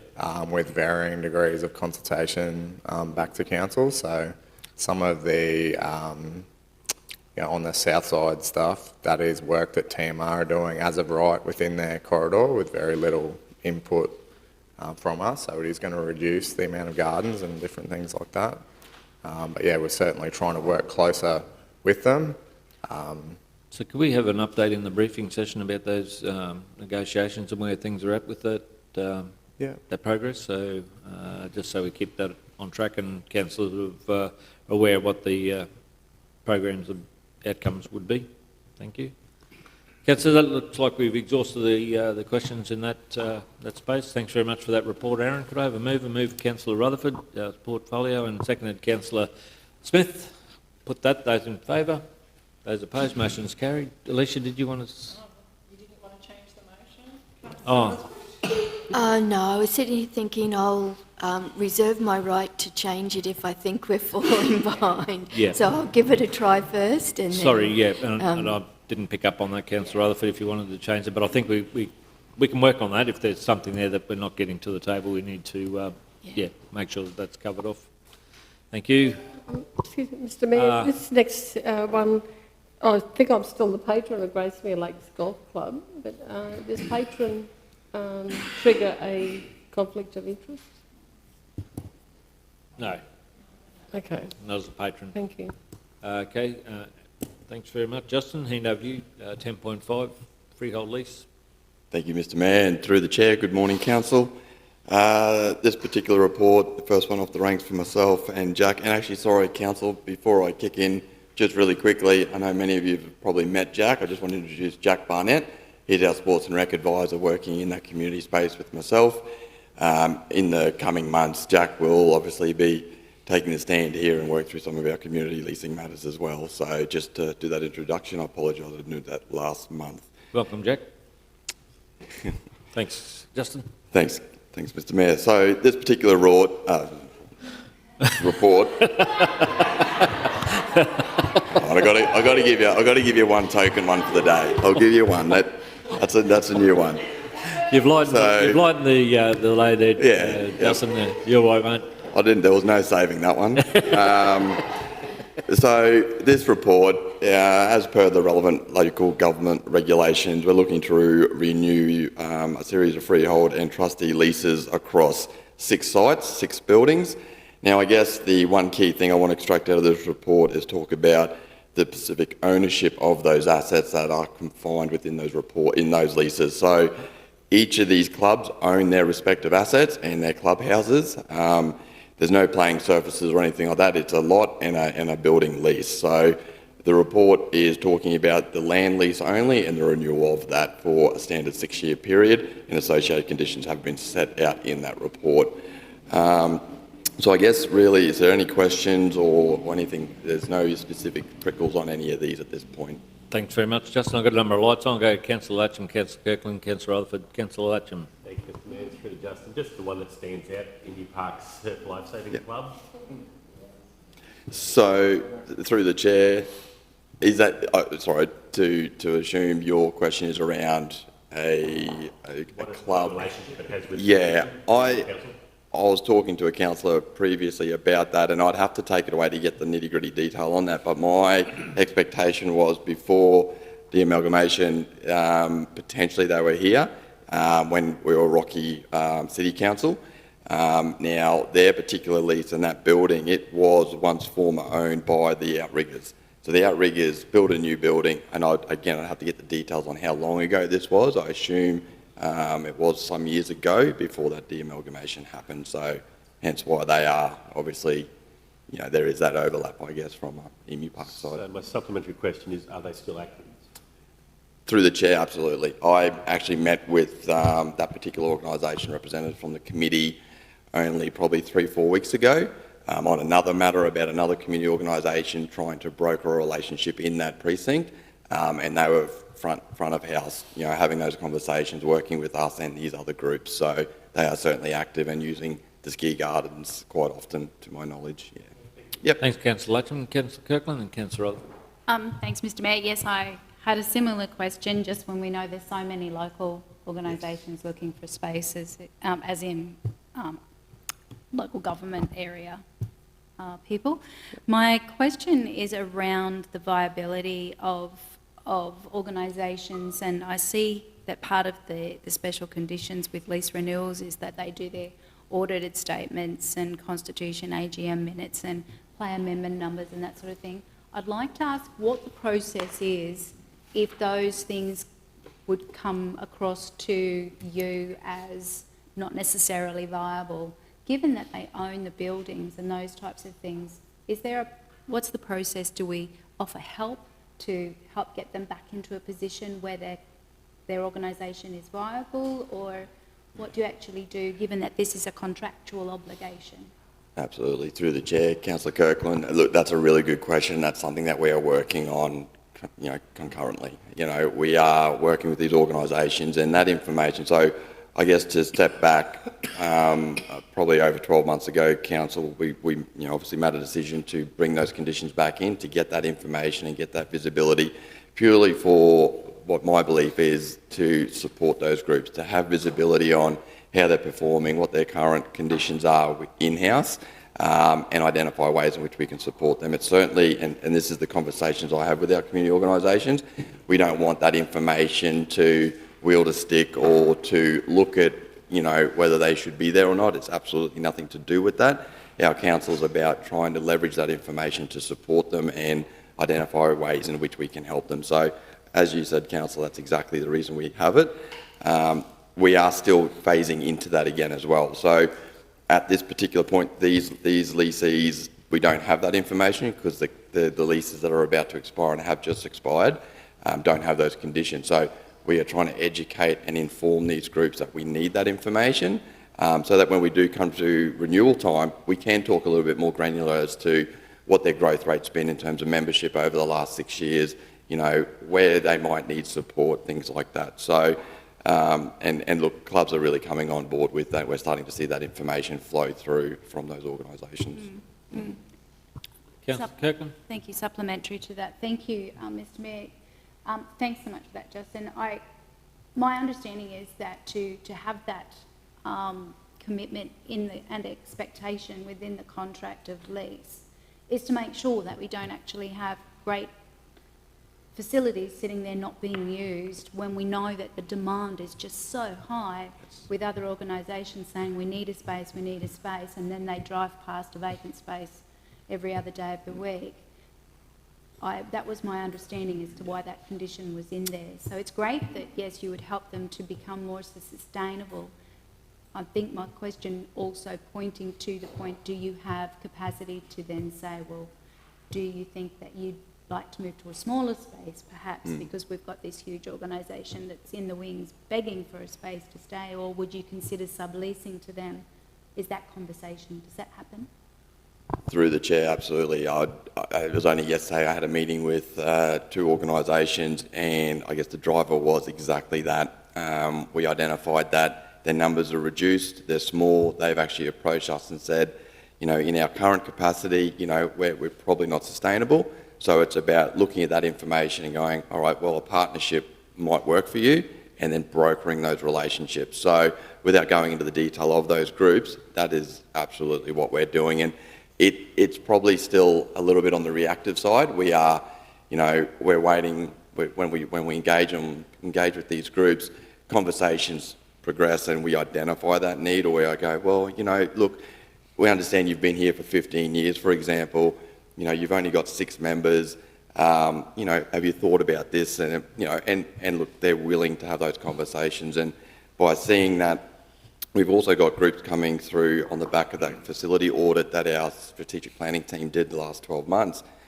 They're saying, hey, we've got capacity. Who can we work with? So we're also having those conversations, sharing contacts, meeting and greeting. So, yeah, certainly. Thanks, Justin. Councillor Rutherford. Thanks, Mr Mayor. And Councillor Kirk, remembering that these organisations actually own their facilities, so it's a little bit different than them leasing out facilities. So, Justin, my question is, given that they do own the facilities and looking at if they were to want to fix their buildings up and get bank loans and the like, is the 6-year lease likely to be an issue? Is that shorter term lease likely to be an issue for them then? And if it is there something we can do to fix it without going to a very long-term lease? Through the chair, it's a good question, and a few clubs have, I guess, touched on. I think historically we've had as long as 10, 15-year leases with some of these groups, and whilst I haven't had any examples where it's prevented them from getting grants or funding to support such projects of improvements to their facilities, it hasn't seemed to be a showstopper for them. They seem to be okay and comfortable with it. The governing bodies, like I mentioned, the grant funding programs and the parameters that go with them, they don't seem to balk at that 6-year window. And I think clubs have a level of confidence in council that, they own their assets, especially groups such as these. They own their asset, the lease is representing purely the land, and that working relationship is ongoing and they do get renewed. So I haven't had any conversations that would suggest we need to probably look at changing that at this point. It's just something we work on ad hoc with the clubs, but no showstoppers in terms of them being able to do what they want to do in terms of development. Yeah. I understand that grants and funding is a little different, but bank loans, I think, require a longer term lease, but it may be just something to keep an eye on. Yeah, definitely. Thanks, Councillor Rutherford. Councillor Latcham. Thanks, Mr Mayor. Just 2 questions, Justin. Firstly, I'll start with the land itself. Is council required to maintain it as part of this deal? Sorry, through the chair, councillor. Very good question. So I guess on these particular matters, their lease area is wholly and solely their responsibility. So if I look at these groups at the moment, mind you that we do have organisations and leases out there that we have a ongoing agreement where we may do, something that doesn't typically sit in our footprint, but we've always supported that group. Looking at this specific group, there is no ad hoc extra maintenance services from council. They are looking after those lease areas. Like I mentioned, there's no playing surfaces or areas. They're just buildings and a metre footprint around that perimeter. So they look after that lease print. That's great to hear. My second question is regarding the special conditions where they're required to provide a copy of their audited financial statements. If they're unincorporated, they're not legally required to actually have a audited financial statement. It's only if they're incorporated that they must have it through the Fair Trading Queensland. So are these 2 in particular that are up there that aren't incorporated, are they expected to then go and get an audited financial statement, or is it just a generic statement that you'd normally file at an AGM? Through the chair, that's probably something I can take back, because I know under our leasing, the conditions under DOR and obviously local government, they have to be either incorporated or a non-for-profit. So while they're not incorporated, the limited, I think there's another, and this is what I have to refer back to property insurance. So they may still be obligated to some degree, and I can find that out, but they're still a non-for-profit. They wouldn't be able to lease community land otherwise. So there would be some kind of reporting back to the Office of Fair Trading that we can obviously get our hands on. So I'll certainly take that back. And you're right, because insurance would play into that as well. Correct. Yep. Thank you. Thanks, Councillor Latcham. Councillor, draws the end of the questions. Could I have a mover and a second with regards to that one? Move Councillor Rutherford, seconded Councillor Kirkland. I'll put that. Those in favour? Those opposed? Motion's carried unanimously. Councillors, I'll move that we take a 10-minute recess and come back at 11:15. Put that. Those in favour? Those opposed? Motion's carried. Thank you, councillors.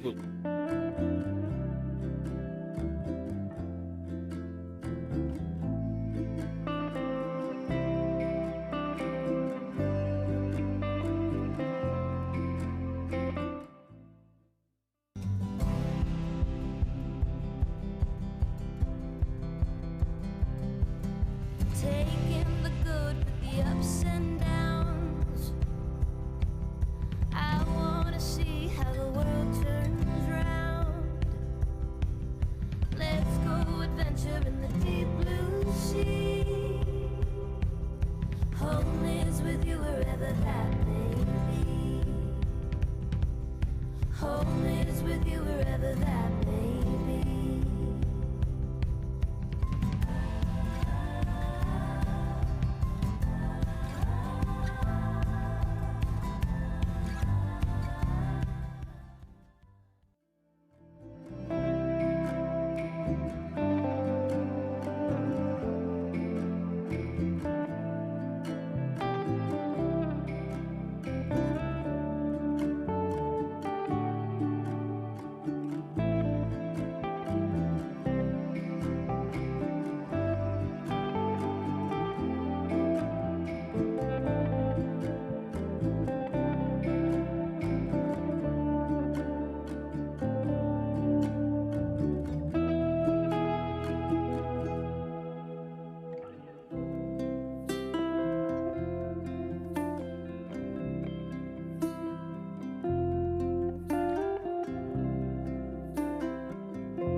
Now that we've arrived here, I would not change a thing.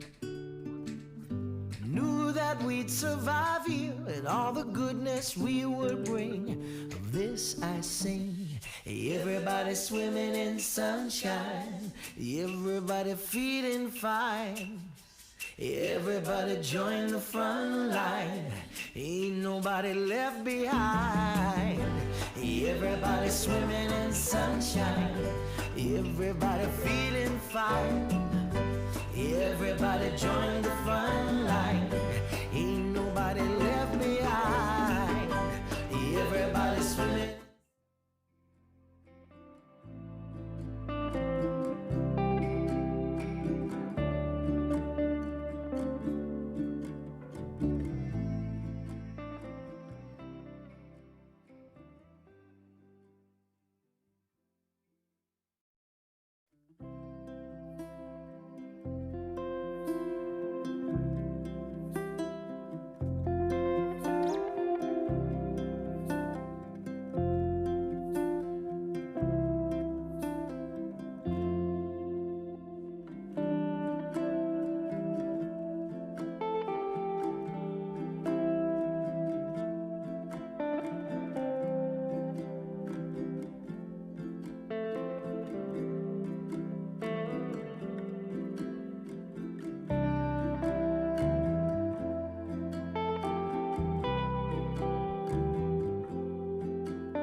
Taking the good with the ups and downs. I wanna see how the world turns round. Let's go adventure in the deep blue sea. Home is with you wherever that may be. Home is with you wherever that may be.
Now that we've arrived here, I would not change a thing. Knew that we'd survive here and all the goodness we would bring. Of this I sing. Everybody swimming in sunshine, everybody feeling fine. Everybody join the front line, ain't nobody left behind. Everybody swimming in sunshine, everybody feeling fine. Everybody join the front line, ain't nobody left behind. Everybody swimming.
Taking the good with the ups and downs.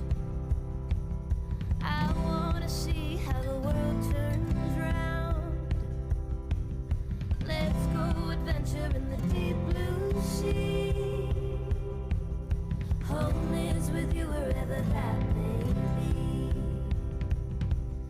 Home is with you wherever that may be.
Thanks, Karen.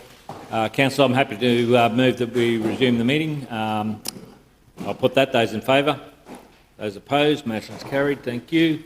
And we'll move on to our next agenda item, which is 10.6. Is that right? Community leasing negotiations and renewal requests. I'll hand back over to Justin.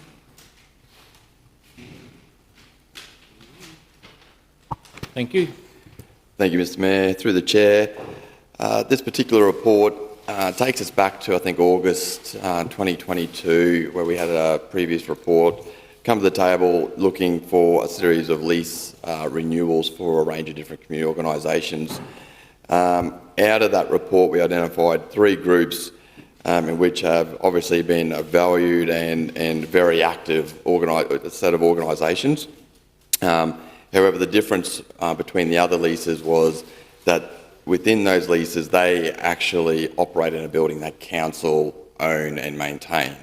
So consistent with, I guess, our efforts to look at opportunities to work with these groups and, you know, I guess find ways to manage these assets more effectively, we went out and had a conversation before we went through the renewal process to see if there was any interest in some way them inheriting or looking to take on that asset as an organisation, as an incorporated body to support their program, and that would encompass taking on the maintenance associated with that too. So it has taken a little bit of time. I do apologise to have those detailed conversations with each of the groups to talk through, I guess, what it would mean.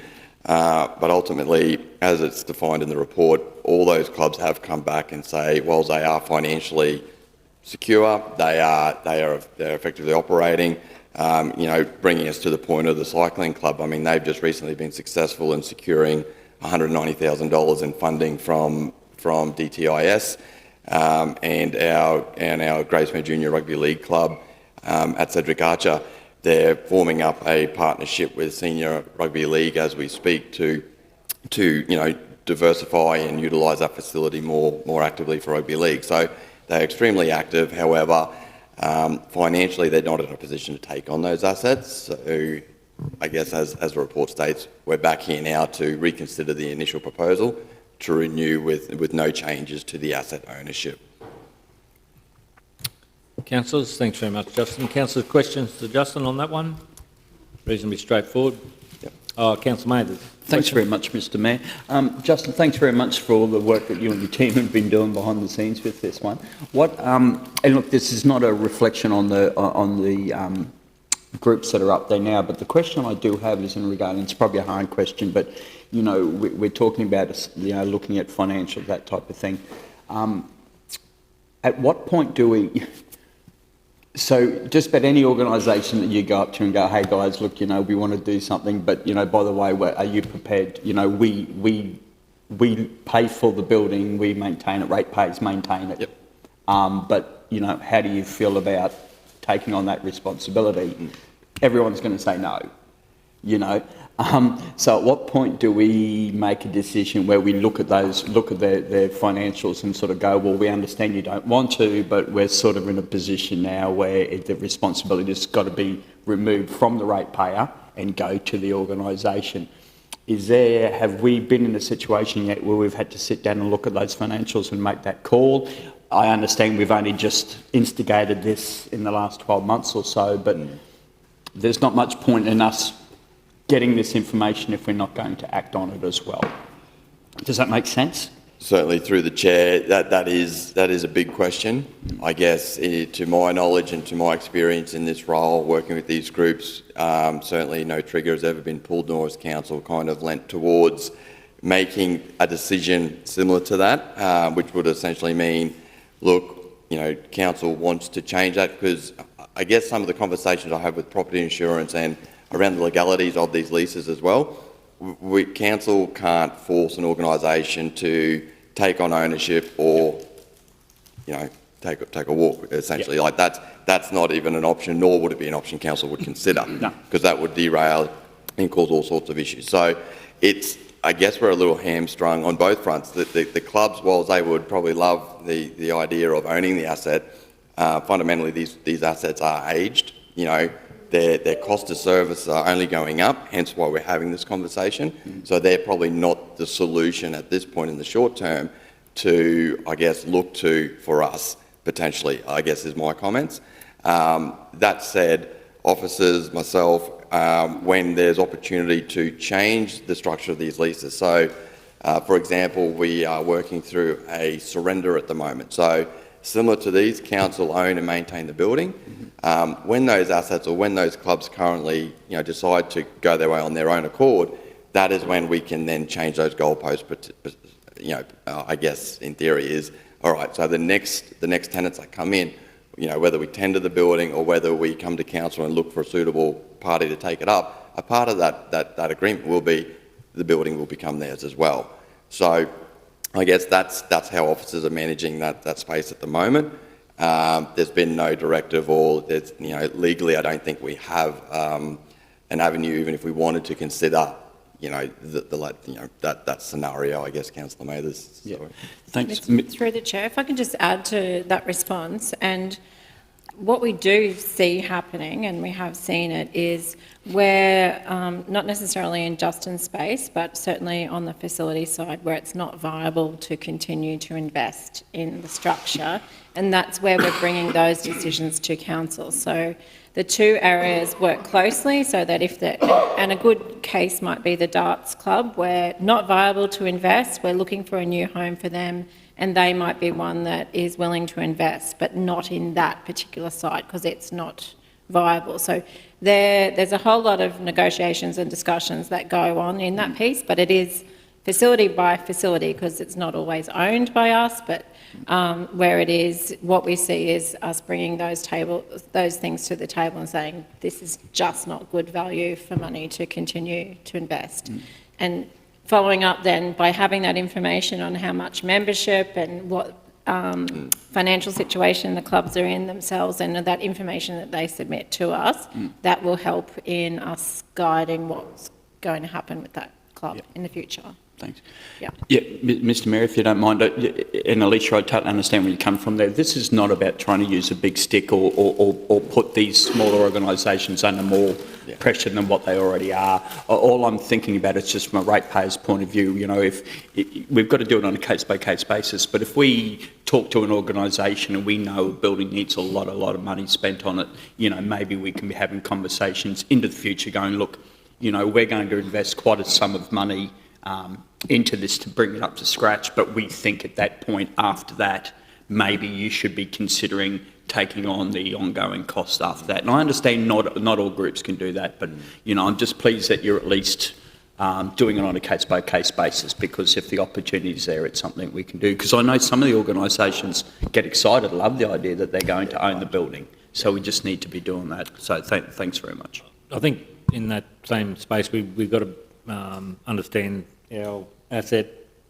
range and the insurance costs and the things like that we probably need to consolidate at some point about what assets we have there because of that ongoing cost to the ratepayers, and it's something there that we can work on as we go forward, just to be mindful of that as well. Okay, Justin, looks like we've exhausted the questions. Could I have a mover and a seconder with regards to that report, please? Move Councillor Smith, seconded Councillor Rutherford. Move Councillor Rutherford, seconded Councillor Smith. Put that. Those in favour? Those opposed? Motion's carried unanimously. Thanks very much, Justin. Thank you. That's the end of those reports. We'll move on to our next item, 10.7, the Vector Management Plan and Dengue Management Plan. And good morning, Karen. We'll ask you to present the report. Thank you. And again, councillors, these in our council agendas, we've had the items with the track changes linked in there as well. So thank you, Karen. We'll hand over to you for your report. Morning, Mayor and councillors. Through the Chair, today I have for you the Vector Management Plan and the Dengue Management Plan to present. Firstly, the Vector Management Plan is a guide and plans how Council will deal with designated pests and nuisance insects over the coming 4 years. This plan outlines how we deal with designated pests under the Public Health Act, those being rats, mice and mosquitoes, and minimising the health impacts. We included in this plan priority vectors for Council to manage, which includes all of our disease-carrying mosquitoes that we have in the region. This plan replaces the previous plan from 2018 to 2022. The Dengue Management Plan builds on the previous plan as well, that was from 2018 to 2022. This plan focuses on our disease management response to outbreaks, to dengue and other non-endemic diseases within our community, such as Japanese encephalitis, Zika virus, and similar. This plan also covers work to be conducted to minimise these outbreaks in our community from occurring in the first place, and our learnings from the 2019 dengue outbreak have been updated in this plan to ensure that we have incorporated those learnings from 2019. I'm happy to take questions. Thanks, Karen. Questions, Councillor Kirkland? Oh, thanks, Mr Mayor. Thank you so much, Karen. I learnt so much in rereading these, and I was like, wow, I had no idea all of the lengths that you go to, things like, you know, taking samples from out at the airport with international flights and all those types of things. You've got such a small team to cover such a big scope of work. So thank you again for certainly the work that's gone into just rejigging these policies, these plans, but also for what you do on a day-to-day basis. Having said that, when I finished reading them, I did go and make sure that I've got plenty of mosquito repellent, checking the plants to make sure there's no water in the bottom of them, because it's really, it's about education, isn't it? It's about getting the community to understand the risks, and just the fact that Rockhampton does fall into that moderate category was, you know, again, eye-opening to me as well. And I'm sure there's plenty of newcomers to our community that wouldn't understand some of those risks. I have a question which is about Ross River virus. Yes. I didn't see that that was mentioned in there, or if it was, I missed it.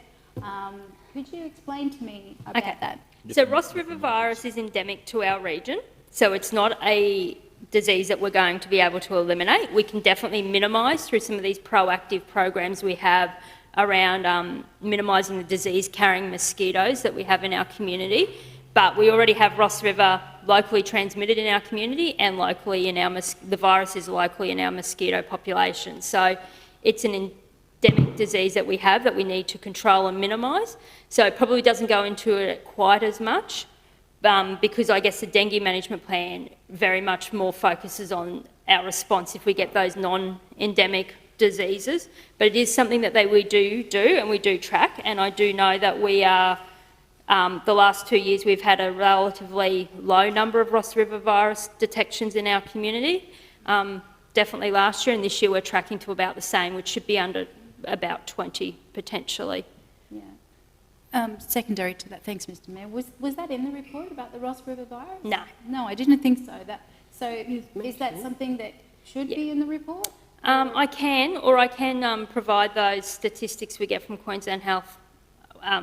Just because you mentioned all the other things, all the other diseases that we can... Oh, it would be there as, should be there in the dengue management plan, but I'd have to in the vector management plan, but I might have missed it. Yeah, thank you. Again, it's work's been happening for many, many years in that space, Councillor. It's I remember my first portfolio was environmental services, and they got a buggy that you could go into the swamp marshes to treat for the mosquito treatments and management back in the day. So it's one that we need. It probably flies under the radar for a fair while. It's again that promotion and awareness that the team work on, and bringing that to like you say, with new people to the region that aren't familiar with the diseases that are out there and what they need to do in that space as well. Thank you. Councillor Latcham, then Councillor Smith, and Councillor, we're going all the way around, Councillor Mathers and Councillor Fisher. Thanks, Mr Mayor. Through to Karen. Yeah, great report. I love the pictures. They were really good. Thanks, as a comment. The question I've got is the Japanese encephalitis. Yes. Is that just relatively new to the area? So Japanese encephalitis is relatively... So we don't have it in Rockhampton at the moment, but it is new outbreaks within Australia, especially down south, associated with piggeries. So it became a lot more prevalent in the last 12 months than it has Australia-wide, in that we were having people with Japanese encephalitis, and unfortunately people pass away from Japanese encephalitis within the country, and outbreaks that we were not just an initial traveller coming in with Japanese encephalitis. It was obviously locally transmitted within some of those communities further south. So there's been a lot of work done in that area by Queensland Health and the counterparts in the other states trying to control those outbreaks. Yeah, so it is a relatively new, upgraded, I guess. And does it like the warm temperatures? Or? The mosquito does. We do have the mosquito here quite prevalent, so it does, but it's also associated with piggeries. So the other thing on my other hat is trying to control, obviously, the wild pig population as well, because it's an amplifier host of that disease. Thank you. Thank you. Councillor Smith. Yeah, thanks, Mr Mayor. Yeah, great report, Karen. And I just want to ask, you've mentioned ants, but the fire ants were in the news only a couple of weeks ago, and I know fire ants were found in Gladstone. Yep. What's the story with them? Okay, so through the ants, fire ants are declared under the Biosecurity Act. So they are prohibited, I'm assuming, under the Biosecurity Act. So the pest management team would deal with fire ants. I think what you might be hearing, Councillor Smith, is that they've had an incursion of fire ants to Toowoomba from the Brisbane area, so it's jumped the dividing range for the first time. My understanding is the population at Gladstone has been under control for a number of years, has been eradicated for a number of years. So the fire ant populations at the moment are in the southeast corner. So, just through the chair, they get into furniture and stuff like that, they'll eat into wood, is that through the chair, the main problem with fire ants, I think, is the bites and the impact of the bites onto humans. They're pretty nasty. They'll, the bites are very nasty. I thought it was more through mulch and that sort of thing. The yellow crazy ant is one that's come through building materials down to the Whitsundays from Townsville recently that's been in the news as well, so it might be that one that comes in building materials. And my next question was the risk of diseases from wild pigs, or is that treated separately somewhere else, like brucellosis, etc.?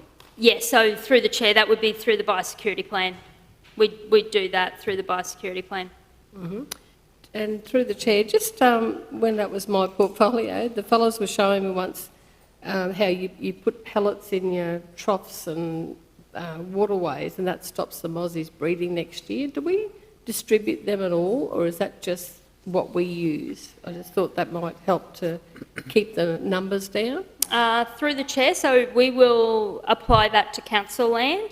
We will also apply it, if we're investigating a person who is breeding mosquitoes, we may proactively apply it to that while they, for example, work on their swimming pool.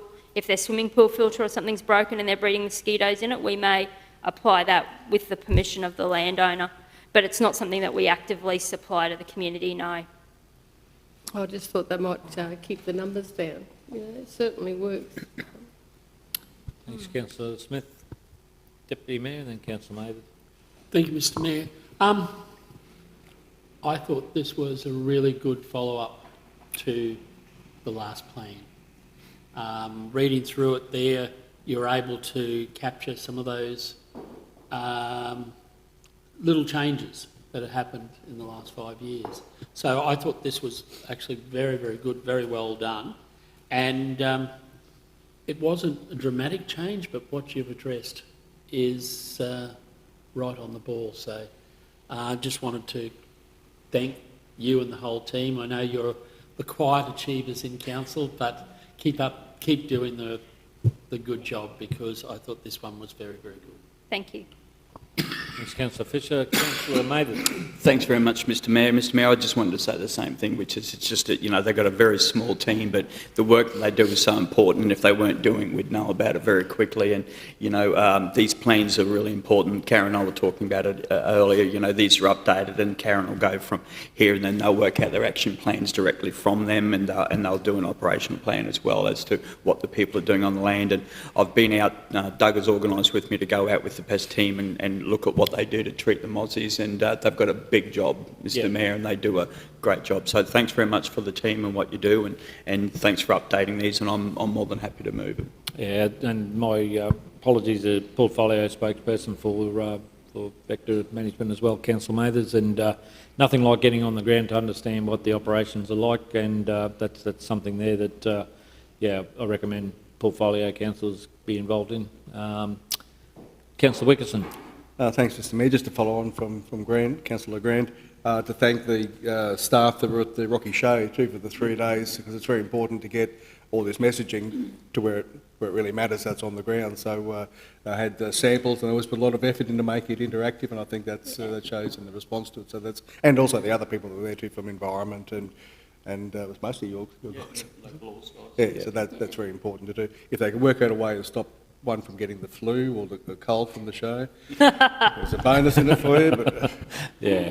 Again, the magnifying glass there with the specimens in there or something there, I was surprised. I thought it was a still photo, and then the officer poked them, they were moving around. Yeah. So, and my grandchildren were just totally amazed at what they look like right up close. So, yeah, in understanding and learning about what it is, it's a great opportunity for the show. And again, I think echo the comments from the councillors. It's a great team and area that everyone work in, and providing that report is something there that it's important for the council operations going forward. Councillor, we've exhausted the questions. Could I have a mover and a move? Councillor Mathers, seconded Councillor Fisher. I'll put that. Those in favour? Those opposed? Motion's carried unanimously. Thank you, Karen. Brings us on to our next item, which is 10.8, the Wild Dog Management Plan for 23 to 27. Yeah. Karen, would you like to present that report, please? Okay. So, through the Chair, Mayor and Councillors, I also have the Wild Dog Management Plan 2023 to 2027 for adoption. This plan actually forms a sub-plan under the Biosecurity Management Plan and meets one of the objectives or the actions we had from that plan, and it also replaces the approved plan from 2018 to 2022. This plan focuses on one of our priority areas of pest management, which is wild dogs. And mainly because wild dogs really do have a big impact on both our rural and our urban communities. And given their nature and the wide range that we have them, we really do feel like a coordinated approach is the only approach that we can take to managing them. So having this plan obviously helps us engage those stakeholders and other groups to ensure that the control methods and the way we move forward with wild dog control is efficient and effective. Happy to take any questions. You're right, and again, the loss to our primary producers, what the damage that the wild dogs cause is, I'd hate to put a dollar figure on that, but being the beef capital and the largest herd in Australia in CQ, it is a real problem. So a coordinated approach is what I believe will achieve results, and one we need to work hard on going forward. Councillor Mathers, the Sport Portfolio spokesperson. Thanks very much, Mr Mayor. Look, once again, I just wanted to say to Karen and the team, thanks very much for what you're doing and updating this plan as well. But Mr Mayor, the work that they do with the community in the wild dog group that I've been to a few of the meetings and chatted, and it's that consultative, collaborative approach that's going to help us. But you don't realise until you're sitting in this seat how much of a concern some of this stuff is. You hear about it, and when you start talking to the landholders and the devastation they cause, it's something that's very important, and it's great to see that we've updated the plan. So thanks for everything you do, Karen. Thanks, Councillor Mathers. Councillor Rutherford. Thanks, Mr Mayor. Karen, I have no issues with the plan or anything. I think, once again, I echo from the report before the great work you guys do. Probably just a comment and things that go through my head, which is a bit scary sometimes, is probably around the fact I always am concerned when you take one thing out of the mix, it allows other things to develop and go wild. And to me, we've got such an issue with a whole pile of wild pigs, wild deer, cats, huge rabbits, mice. In targeting one animal and probably the dominant one, which helps reduce those other pests. What's the flow on impacts to the rest of the wildlife that is really causing an issue for, our native fauna? Through the Chair, I see and I agree with you. We do have a feral pig management plan. I think it's up due for renewal in the next, hopefully not this year, maybe next year. And we're working on a program for feral deer at the moment because we know that that's an ever-increasing issue. Whilst we don't have a program for cats and rabbits, we do a lot of trapping, and we have done a fair bit of trapping with definitely feral cats over the last 6 to 8 months, since sort of November last year, in Mount Morgan and in South Rocky. So those programs we do when we get the requests and when we can find an effective way to remove those cats from the community. But yeah, there would be an impact on the ecosystem once we try and remove one species, I guess. Again, it's probably a long process to eradicate the wild dogs. I remember always an ongoing battle to do that. So I think we're not targeting just one animal. There's a number of different ones there that introduce pests that are being targeted across the vector area. So, thanks, Councillor Rutherford. Councillor Fisher, and then I'll go back to Councillor Mathers. Thanks, Councillor Fisher. Thank you, Mr Mayor. Karen, another really good product. Scarily, I had them going right back to 2000, some of the reports. And I really went through this report and thought, we're actually starting to get to the top of the problem. When we first started, I know that there was all sorts of issues and couldn't even get the community to agree on it. But this has been a really good project. It's had community support, even if it was only very lightly back 20 years ago. But I think that you have got a very, very good management plan now. Each revision, it's actually addressing some of those needs that we didn't think there were needed to be addressed at the start. So I am just really happy with these reports. I actually compared the two reports last night, and I'm sort of thinking, we are really getting on top of this. Trouble is, we've still got lots of others, but I thought this was a very, very good plan, and congratulations to your department. Thank you. Councillor Mathers, you're happy to move? Seek a seconder? Sorry? Just a question. Oh, sorry, Councillor. Sorry, Mr Mayor, just following on from Councillor Fisher. Karen, is there any data? Is this a real problem? Is there data showing how many dingoes or wild dogs that you have each year that you're having to control, or whatever you want to call it? Through the chair, council does very little. Most of our wild dog control is done by private landholders, and we assist them. So things like 1080 baiting, no, we don't have any data on how many dogs we do through baiting programs. We would have some data on what gets trapped and euthanised, but that's very few at the moment. We only do that if we target one in an urban area, and we haven't had to do that for the last 12 months, I believe. But all the other animals, we definitely have details on how many we've trapped and euthanised: feral pigs, cats, rabbits, less so rabbits, because we use baiting for them too. No, that's great to hear, because obviously it's good to understand how big the problem is in our region, so that's great. Yeah, and we are very much guided by the landholders on how big the problem and the influxes and the decreases in the issue. They're the ones who see the bites on their calves and things like that. Mm.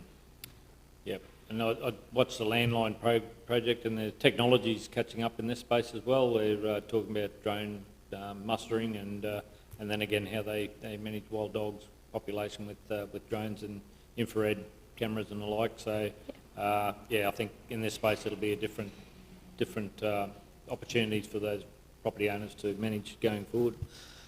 So we do have a mover, Councillor Mathers, seconded Councillor Fisher. Put those in favour. Those opposed, motion's carried unanimously. Thank you, councillors. This brings us on to our last agenda item, which is 10.9. Maybe we should sort of acknowledge the work Maybe we should acknowledge the work of this team, because they're only a small group, but they are doing some really great things in a number of areas. And it's one of those ones that we don't have coming up and people complaining to us out in the street because it's getting done. So I seek to the meeting if we sort of just thank them for happy to move to the recommendation, Councillor, if you like. Look, I'd like to actually move just an acknowledgement to the pest management team. I'm happy for you to move it if you want to. And just on the thorough work that they are doing in the community, and just would like to thank them on behalf of council. Yeah, you're happy for your move? Yep. Acknowledge the... Acknowledge the work of the pest management team. And Vector. And Vector, Yeah. yes. On the thorough work they're doing in the community. And that was as far as I got. I think that's good enough. Let's check with Doug. You've got everything there covered off, council, and we can... and Doug in brackets. Councillors, we have a mover. Move Councillor Fisher, seconded Councillor Mathers. I'll put those in favour. Those opposed, motion's carried unanimously. So again, if you can take that back to the teams, great comments from the council elected body on the work that they undertake. Councillors, that brings us on to our next item, 10.9, Stronger Places, Stronger People. And Alicia, have you got this one today? I've got this one, Mr Mayor. Angus is not. And just know that there's one item in closed session too. Yes, that's right. So it's not quite the last item for the communities. So Last in open session, yeah. So, councillors, this is it's not a project, it's a working group that I have been part of for probably 3 or 4 months now. They particularly reached out to me to have some representation of council as part of the working group. I have provided some background there, but it has been ongoing and with some consultation happening in the community over time. Essentially, it's a state and federal initiative for change to happen in community, but must be community-led. So some time ago, they looked and they established that the community wasn't quite ready for it. The discussions that they've had of recent times is that the community is ready, and I, along with others, have observed that there's quite a lot of passionate people that are wanting to get together, and it's about how we make systematic change. I'll just refer you, councillors, on page, I think it's 111, and there's a graph or a pictogram there that basically says at one end of the spectrum you've got competition for services and competition for grant funds and different things. At the other end of the spectrum there is integration and collaboration, which is really about working together across all the agencies to deliver a better result on the ground with trust. And the end result is, I guess, a better result for our community and those that are disadvantaged and rely upon these sort of human services in our community. So right now we observe that there's enthusiasm, and the end result, so this, and the slides are included, this is sort of a body of work that has come to a point. There's been consultation in about a fortnight ago, and the end result of that consultation is that we would seek support for a further 9 months to establish a core team, a core leadership group, and that core leadership group then guides the project moving forward. So that's sort of at the point. We've got to establish a core leadership group, and there's some presentation, or in the presentation there's about what we've determined as the skills that we're actually looking for.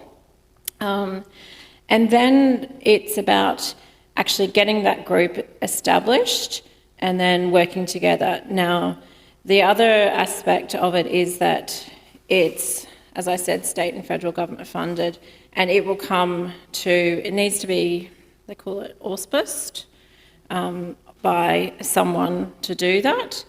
At this point in time, we're looking for perhaps a CQU to auspice.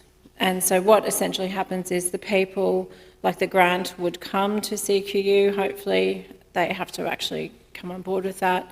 But then those people are employed under CQU's systems, but they're still accountable to the leadership group. So they are the resources on the ground to be able to make this systematic change.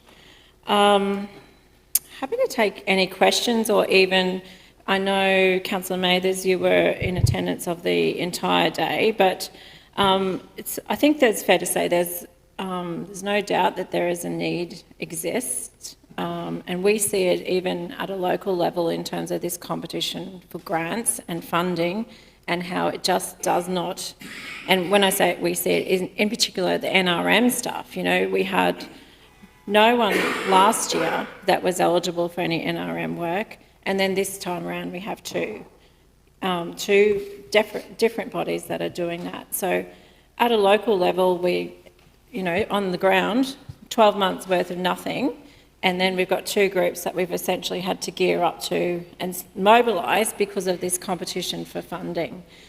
So there is no doubt in my mind that there's improvements that can happen, but it's very much at its inception stage at the moment. Happy to take any questions or comments from others. Again, crickets from the Housing Summit that we went to, there wasn't any feedback on our submissions or our applications about what to do in that space, and just hearing from the federal government, the $2 billion package that was put to Parliament has fallen over, and now they're waiting, saying that to go back to October again to put it to the House again at that point with the $10 million package from the federal government. So I think we need to get our ducks in a line, but in the meantime, this is a great opportunity to consolidate our local position and how we can support that through the auspicing, and I'm hopeful that CQU will come on board and support the project and where they can take us from there.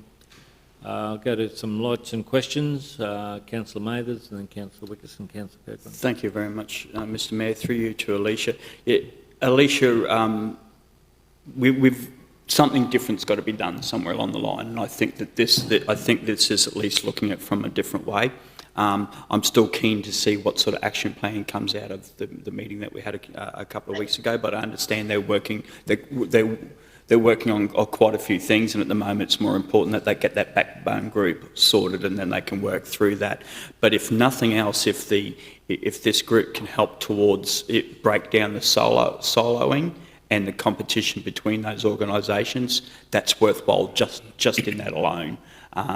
And I was quite impressed with the fact that the state was there as well, talking quite openly about acknowledging the fact that that was an issue. And I think I even said openly that, you know, they've got to look at the way they hand the funding out. It's got to be done differently, not stop the funding, but do it differently, so to stop the competition. And so I think it's there's a lot of work to be done, but I think it's heading in the right direction. So yeah, happy to support it. Yeah, you're right, and you know, there's more to the state than the southeast corner. We've got to realise that the region of Queensland, they're in the same boat as far as that goes with the pressures on the housing demand. Councillor Wickerson and Councillor Kirkland. Yeah, thanks, Mr Mayor. Firstly, I'm really sorry I couldn't make it to the day. It was a whole day, and I think we had other things on during the day, so that was disappointing for me, but really supportive of this. I think there's already a heap of programs running in the region, I think through CBCAC. I think one of the participants in this put together a poster, which I think I made available, something like 100 and something projects here. Some of those folk talk to each other, some don't. And touching on Councillor Grant's point, the way that the funding is given out, while the government and other agencies want all this nice collaboration and sharing of ideas, that'll never ever happen while they're both going for the same bucket of money. So if this can at least do that, that's a great start, break down those silos, because it's the way it's structured, people aren't going to share openly, and we won't get anywhere until we start doing that. Like on that graph that's shown there, to get to that high trust end, well, that's got to be earned. There's going to be a fair body of work to do that. So that's if that comes out, that's a great thing. But there is lots of work going on at the moment, so we don't want to ignore that. It's just how to tap into that. And I think one thing that the report said is if someone, for example, if someone brand new comes to Rockhampton, they might be from a different community, a migrant, if you like, that hasn't got access or the same level of English language skills, for example. How do they know who to ring? Like, there's all these agencies out there. You really need like a call centre or maybe a more sophisticated version of that, where there's just one hot number, you ring up that, and that very highly skilled team of people go, yep, here's all the people, what do you want? Or maybe it's online somehow that we also that you say, well, this is what my needs are. You know, my child needs some help with disability services or something, and my partner has some stress issues or whatever. Okay, we type all that in and it spits out, okay, these are the list of agencies that you can unbiasedly refer them to, because again, there will be some competition out there, so if you're going to refer them to agency A, but agency C, D and E also do the same thing. We can't sort of pick and choose favourites. It's got to be, so well, here are the people that might be able to help you, and we'll direct you and guide you through to it, because it's that accessibility. It's no good having the best structures in the world if no one knows how to get into it. You know, even we're working in that sort of field fairly often, and it's a struggle for us to know who do you call if you want to try and give some advice. So if we can crack that too, that's going to be a huge bonus. So yeah, very excited about this. Thanks, Councillor Wixon. So just to Alicia? respond to that, Councillor Wickerson, that was certainly something very clearly that came out of that day in terms of the consultation, is that is this, I guess, the knowledge or the ability to access services and not even know what's there.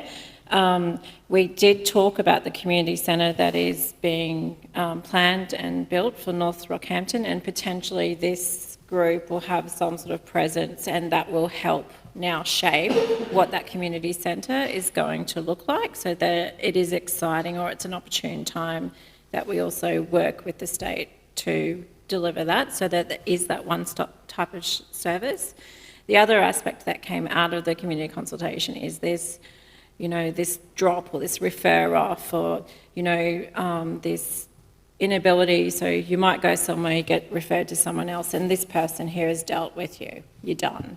Where in actual fact, that referral might take 6 months to actually get a service, and what's that follow-up in that need, and, you know, what other services did they need? And there's really no coordination for someone, you know, if a family has a number of different issues, there was really no coordination of services or assistance to help manage the whole and navigate through that whole. So it was certainly a worthwhile couple of days, and very eye-opening for me, who hasn't traditionally been in that space at all. So it was good. Thanks, Alicia. Councillor Kirkland. Thanks, Mr Mayor. You know, I've been actively involved in a number of these discussions that have been happening since 2019. I started getting involved, and so it's been really eye-opening on a number of levels, and it really is a great opportunity for our community to take control and to collaborate. The organisations you can see in the diagrams that are outlined in that PowerPoint presentation, what that will do for our community is build that level of trust, and everything that Councillor Wickerson said is right. It is that at the moment it's a massive labyrinth of where do I go when I have a need, and usually people make those calls when the need is at its greatest, and the frustration around that is significant. And so to build that level of trust within the community where they can go to a backbone per se to find their way to where they need to get the best help that they need in that moment will be wonderful for our community. And the secondary side of that is that collaboration can actually enhance our region's ability to receive the funding here in Rockhampton regional area and Livingston area. It's really important, I think, to emphasise that. And you're right, Alicia, in that the organisations that have been involved in this, alongside of many others, are already, they are wanting to collaborate. They're wanting to eliminate the stress and the anxiety of having to year on year try and garner the funding to actually make their organisation sustainable. And Councillor Wickerson touched on the 99 programs that are all based around youth, with 35 organisations doing those, and they're all siloed and they're all competing against one another. And then if you're a person who needs help in that particular space, it is really difficult to know where the best place to go is. So this brings some organisation, and in doing that, it says in those diagrams, you can see there, it tightens it so that it's not this loose, you know, how you're going, hope that I get this right type thing. It will be that backbone organisation will be able to facilitate and coordinate and direct people to the help they need when they need it. I think this is a really great initiative, and the Stronger Places, Stronger People funding that's come from federal and state to make this, to get it started and to facilitate it is a really good initiative. I support it. Okay, councillors, there are no further questions. Could I have a mover and a seconder with regards to receiving that report? Move Councillor Kirkland. So I moved Councillor Wickerson, seconded Councillor Kirkland. I'll put that. Those in favour? Those opposed? Motion's carried. Councillors, that brings us to the end of our agenda items. We have an item to be dealt with in closed session. Could I have a mover that we move the meeting into the to close the session to the public and the items which are considered confidential in accordance with 254J3 of the Local Government Regulations 2012 for the reasons indicated. Happy to move Councillor Kirkland, seconded Councillor Smith. I'll put that. Those in favour? Motion's carried. And that the meeting now move into closed session. Move Councillor Fisher, seconded Councillor Smith. Put that. Those in favour? Those opposed? Motion's carried unanimously. Thank you.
Taking the good with the ups and downs. I wanna see how the world turns round. Let's go adventure in the deep blue sea. Home is with you wherever that may be. Home is with you wherever that may be.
Now that we've arrived here, I would not change a thing. Knew that we'd survive here and all the goodness we would bring. Of this I sing. Everybody swimming in sunshine. Everybody feeling fine. Everybody join the front line. Ain't nobody left behind. Everybody swimming in sunshine. Everybody feeling fine. Everybody join the front line. Ain't nobody left behind. Everybody swimming.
Taking the good with the ups and downs.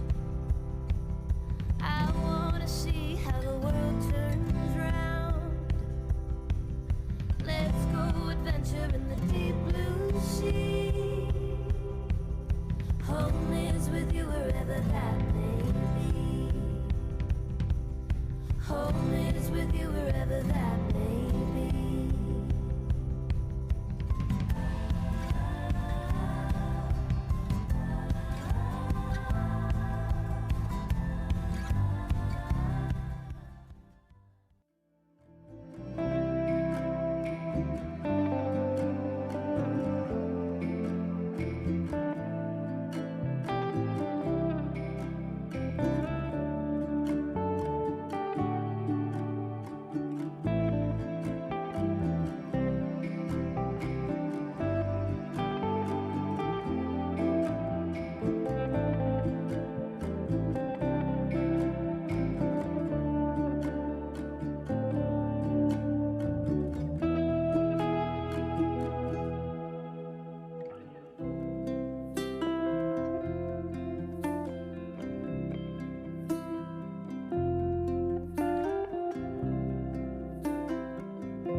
Now that we've arrived here, I would not change a thing. Knew that we'd survive here and all the goodness we would bring. Of this I sing. Everybody swimming in sunshine. Everybody feeling fine. Everybody join the front line. Ain't nobody left behind. Everybody swimming in sunshine. Everybody feeling fine. Everybody join the front line.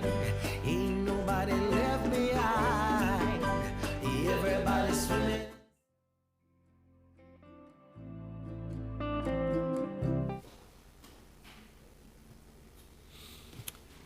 Councillors, the officer's recommendation there. Could I have... Oh, sorry, were you live? Yep. Officer's recommendation there, councillors. Could I have a mover and a seconder with regards to that report? Move Councillor Mathers, seconded Councillor Fisher. I'll put that. Those in favour? Those motions carried unanimously. Councillors, that brings us to the end of our agenda items for Communities meeting.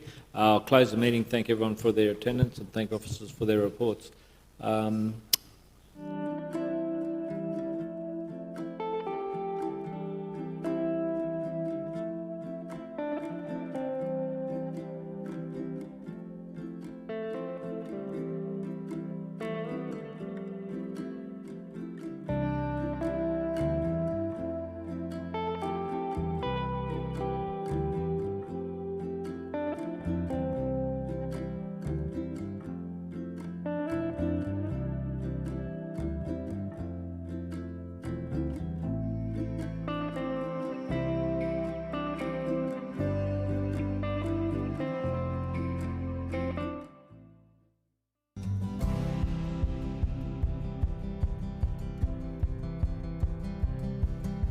Taking the good with the ups and downs.